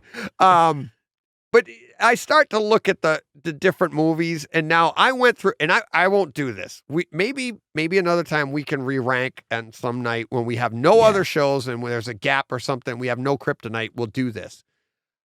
But I'm looking at our movies and I'm like, I don't know. I want to re-rank all my movies because when I went to look and see where I would drop this in, I'm seeing my list and I'm looking and going, I don't even think that. I think that's not even my list anymore. Yeah, I'm like, wait a minute. I've got the thing is, things change over time, because it's recency bias also is a big part.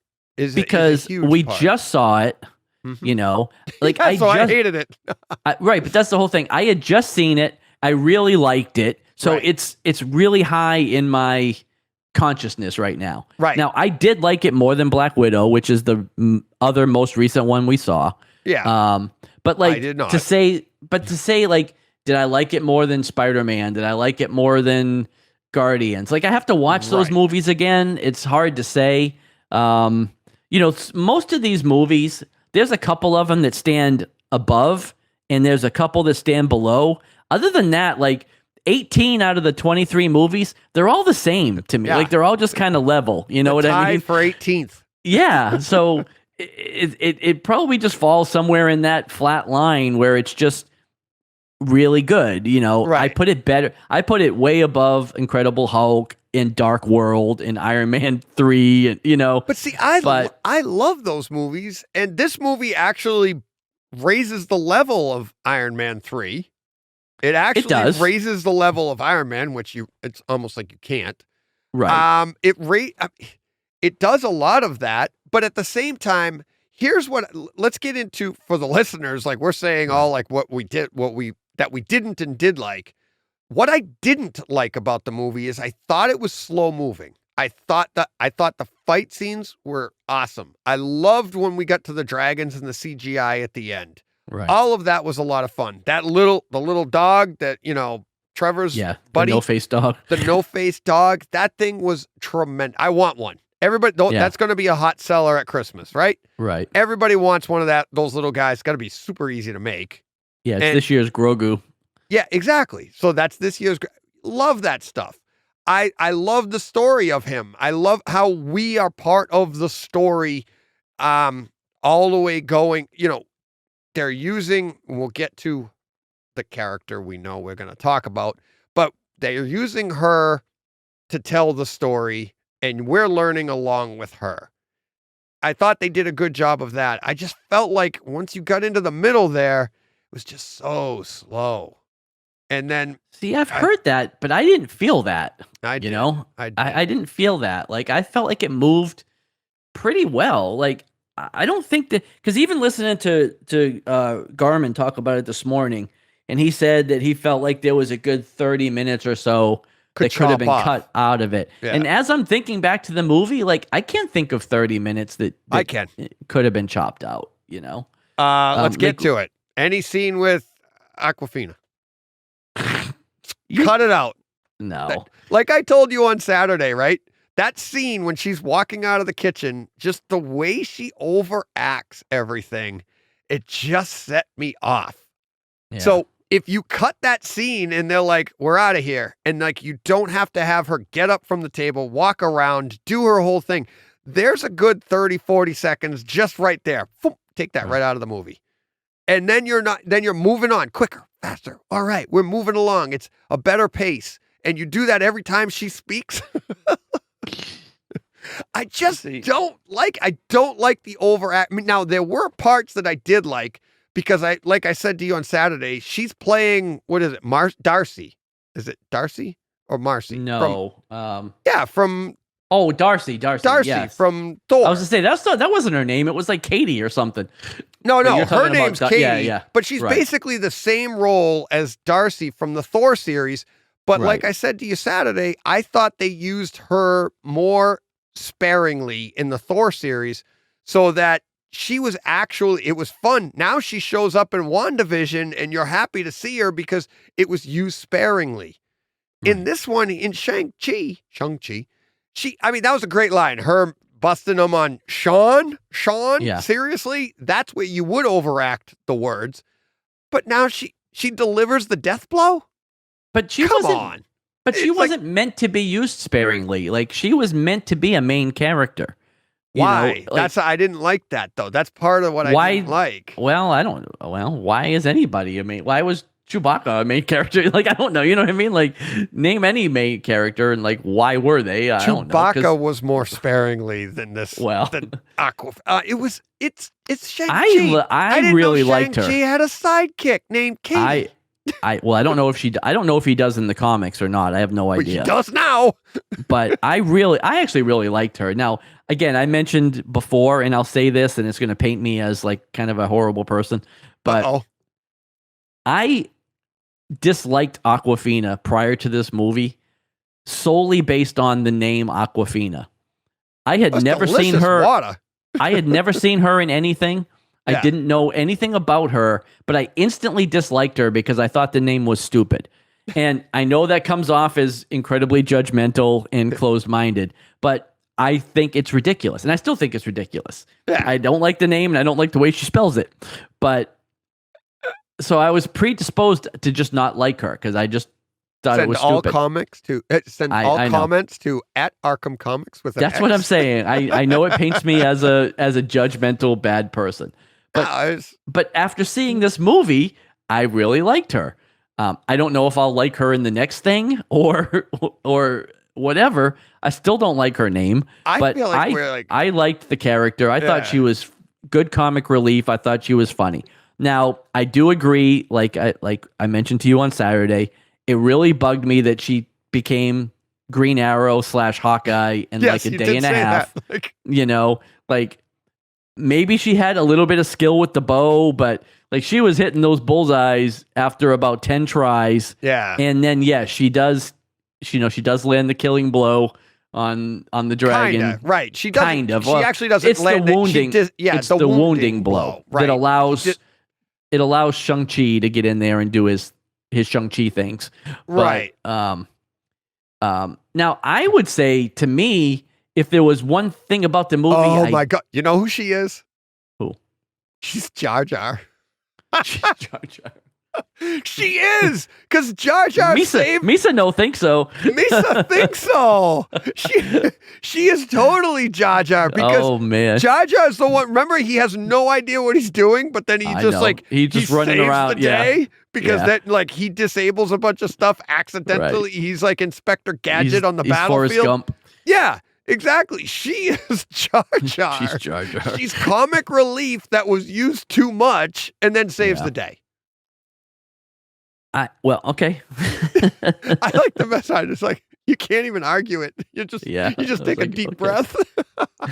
You're like, he's not wrong. Yeah. But he's out of line, but he's not wrong. That meme.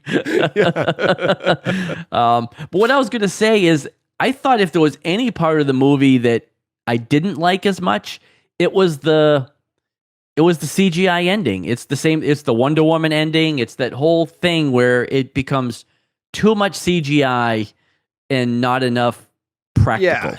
And while the CGI is great, it's a Marvel movie, so technology is there. Right. But I felt like it's a little too much video gamey at the end, because it comes down to him fighting a CGI character. It wasn't really about him fighting his dad or other people or anything like that. I get taken a little bit out of the movies when it's all just CGI, finales. Yeah. But I don't know. It didn't bother me enough that I disliked the movie. You know what I mean? But again, I'll go back and say, like, I thought Wonder Woman was, a fantastic movie until for 90 minutes. Right. And then it's just okay. I even liked the final battle in Wonder Woman. I just thought the CGI wasn't done as well. Where in Shang-Chi, I actually thought the CGI was fairly well done. The CGI was done well, yes. I thought better than Wonder Woman, so I didn't mind it. I actually enjoyed it. At first, and I'll tell you here, let's start to transition into what we both did like and what we do like going forward here. And what, at first, walking out of that movie, what I didn't like is, which I do now, is that, wait a minute, we have dragons on this planet and nobody knew?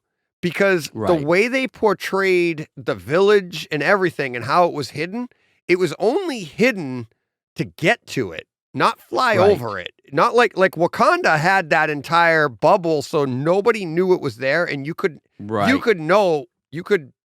believe that nobody knows this exists. Whereas this village it's completely different. Like, you could fly over this and be like, wait a minute, dragons are flying around down there and nobody saw this before. But to be fair, I think the dragon was hibernating, but the other animals, the one in the water, but the other animal, but I don't think he came out of the water until now. I think yeah. But the other animals that were mythical creatures were just running around rampant. So maybe you couldn't see the dragon, but you should have been able to see, like the giant horse lion, thing, or the three-tailed horses. There was other things running around that you could definitely see from the air. Yeah. But but anyways, but didn't they say that it was like a different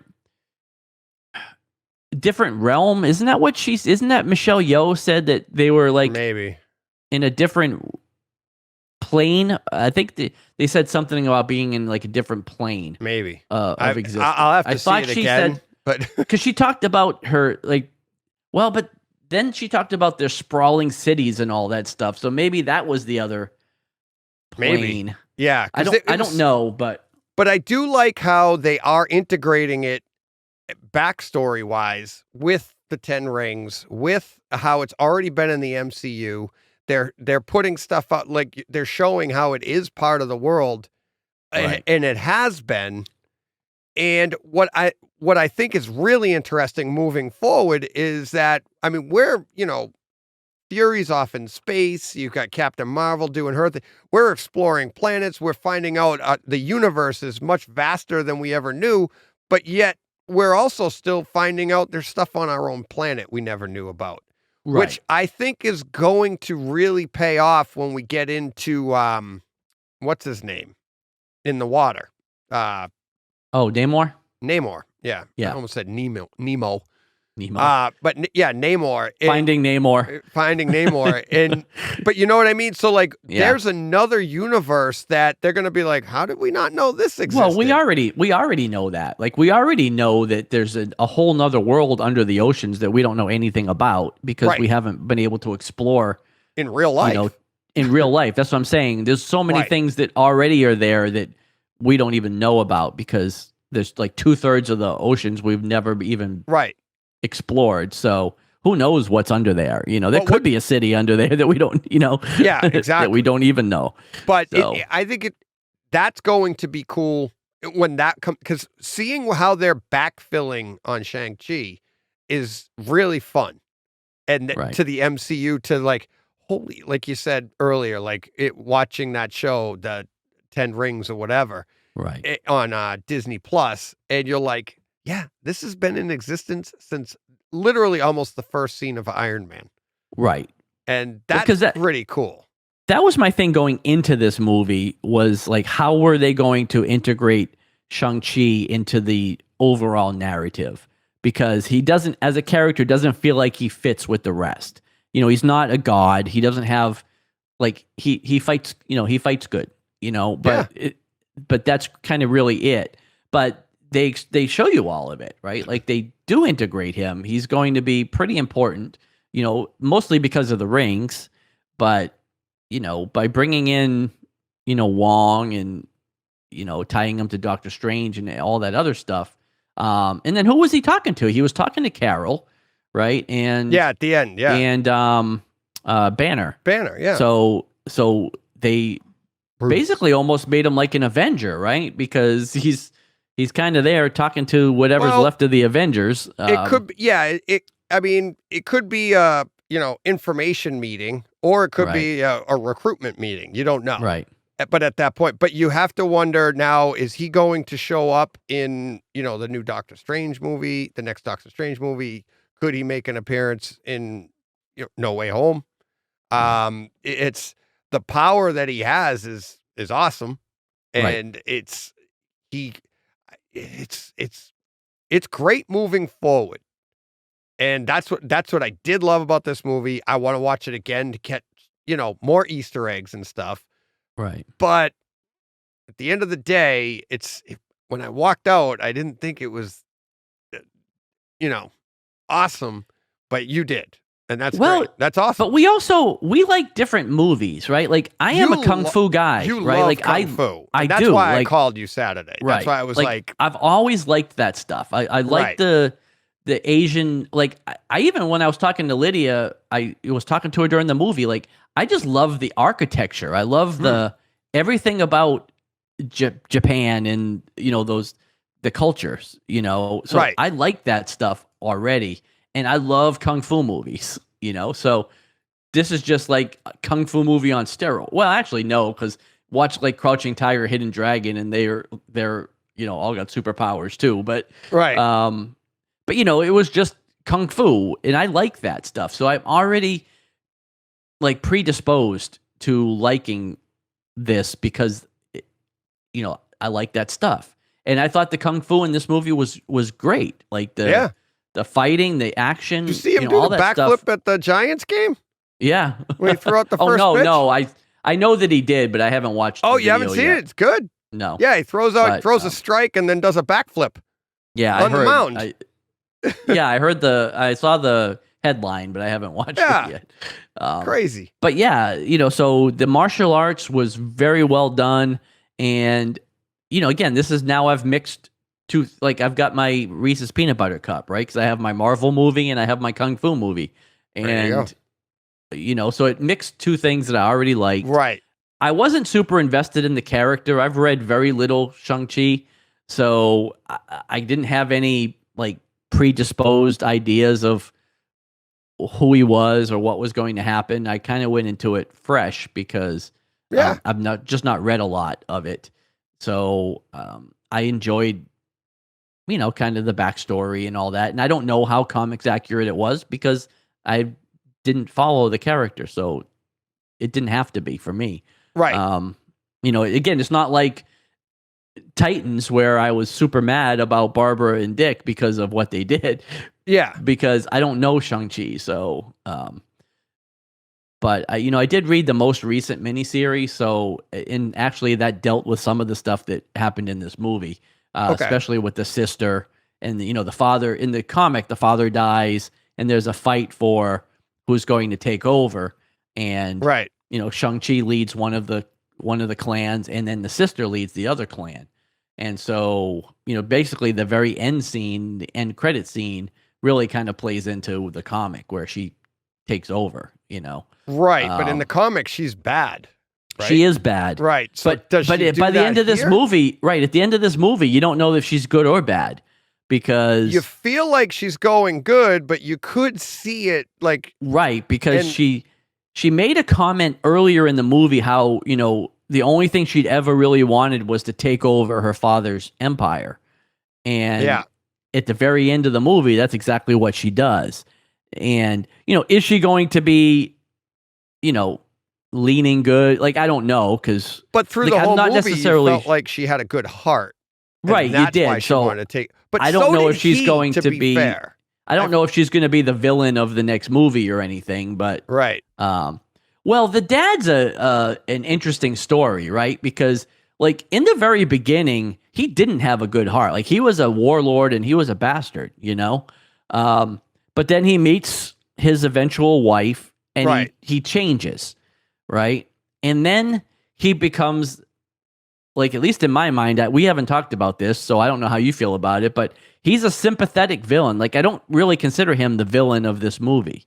Like, he's motivated by what he thinks is his wife talking to him, asking for help.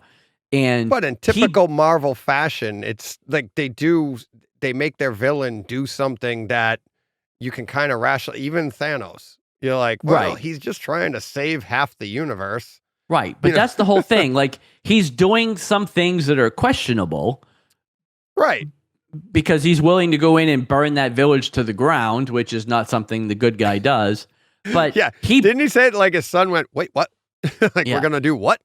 But he believes that it's his wife. Like, he doesn't think that he's being manipulated. He really believes his wife is being held captive and needs to be rescued. And those people are the ones that are holding her captive. Yeah. So you definitely, like, at least understand what he's doing, and you feel sympathy for him. Like, at the end of the day, when he figures out that it's not his wife, like, you're heartbroken for him, just like you would be if it was the, Shang-Chi or whatever that was getting his heart broken. And he does have his redeeming moment at the end where he gives up the rings and, all that stuff. Sacrifices himself. Yeah, and sacrifices himself for his son. But there's also the scene, 20 minutes earlier where he tries to beat his son to death. So he's, like you said, he's a complicated character, but I don't consider him the villain of the movie, And then, going back to what started that is, like, you don't know what the sister's going to be either, because... Well, isn't there a show coming? I feel like she's got similar to... Is there a show coming? Boba Fett. Didn't it feel like it ended like Boba Fett? Well, it definitely felt like it ended that, because she was sitting on the throne and said, let's get to work. Like, they could do a show about her. Yeah. And then they could... But I haven't heard anything... Yeah, I thought there was a show. I haven't heard anything being announced. Oh, okay. With I thought I heard there was a show. That doesn't mean there won't be, but I don't remember hearing one. Maybe people just speculating that they could do that because it just felt like that's what they're doing there. And then he can go on to the movies. She goes on. Well, to the show. Because they I don't know if the whole thing over. Right. She might not warrant like being the villain or having a main part in another movie, but it could be a great 6-episode show on Disney Plus. Exactly. So. Exactly. All right. Anything else? I don't think so. I have one other thing I forgot to mention in Real World. Okay. Throw it in here at the end. So there that you go. For the Kryptonite people. So that maybe you can check it out next week, because I'm going to put it in Real World next week. Oh, okay. Disney's Jungle Cruise. Oh man, I don't want to pay for it. Jen and I watched it. You told me already. No, I didn't. I just watched it yesterday. I came home from work yesterday. I thought we talked about this last week. Nope. No, I said I hadn't seen it yet. Oh, I talked about it with somebody. Not me. I want to. You'll like it. It's. Oh, I'm sure I will, but I don't know if I want to pay $30 for it. Yeah, but if you went to the movies, you'd probably pay $30. Yeah, I probably would, but yeah, and it is good. It's good. Yeah. I really, both Jen and I really enjoyed it. Textbook Disney, but it was good. I really liked it. Because I thought we talked about it last week because we talked about the sequel. So we said that they made a sequel. I guess you had. Neither of us had seen it. I literally just saw it yesterday. Yeah, I just saw it yesterday. Came home from work. I said to Jen, I go, hey, let's have a date night. And we went downstairs with some popcorn and we watched it, and it was awesome. So I wish I could send this one to you, buddy, but I can't. No, I don't want you to. But if I could find a way. But it's good. I think you guys know would that like it. in 6 weeks or so I can watch it for free. So I know.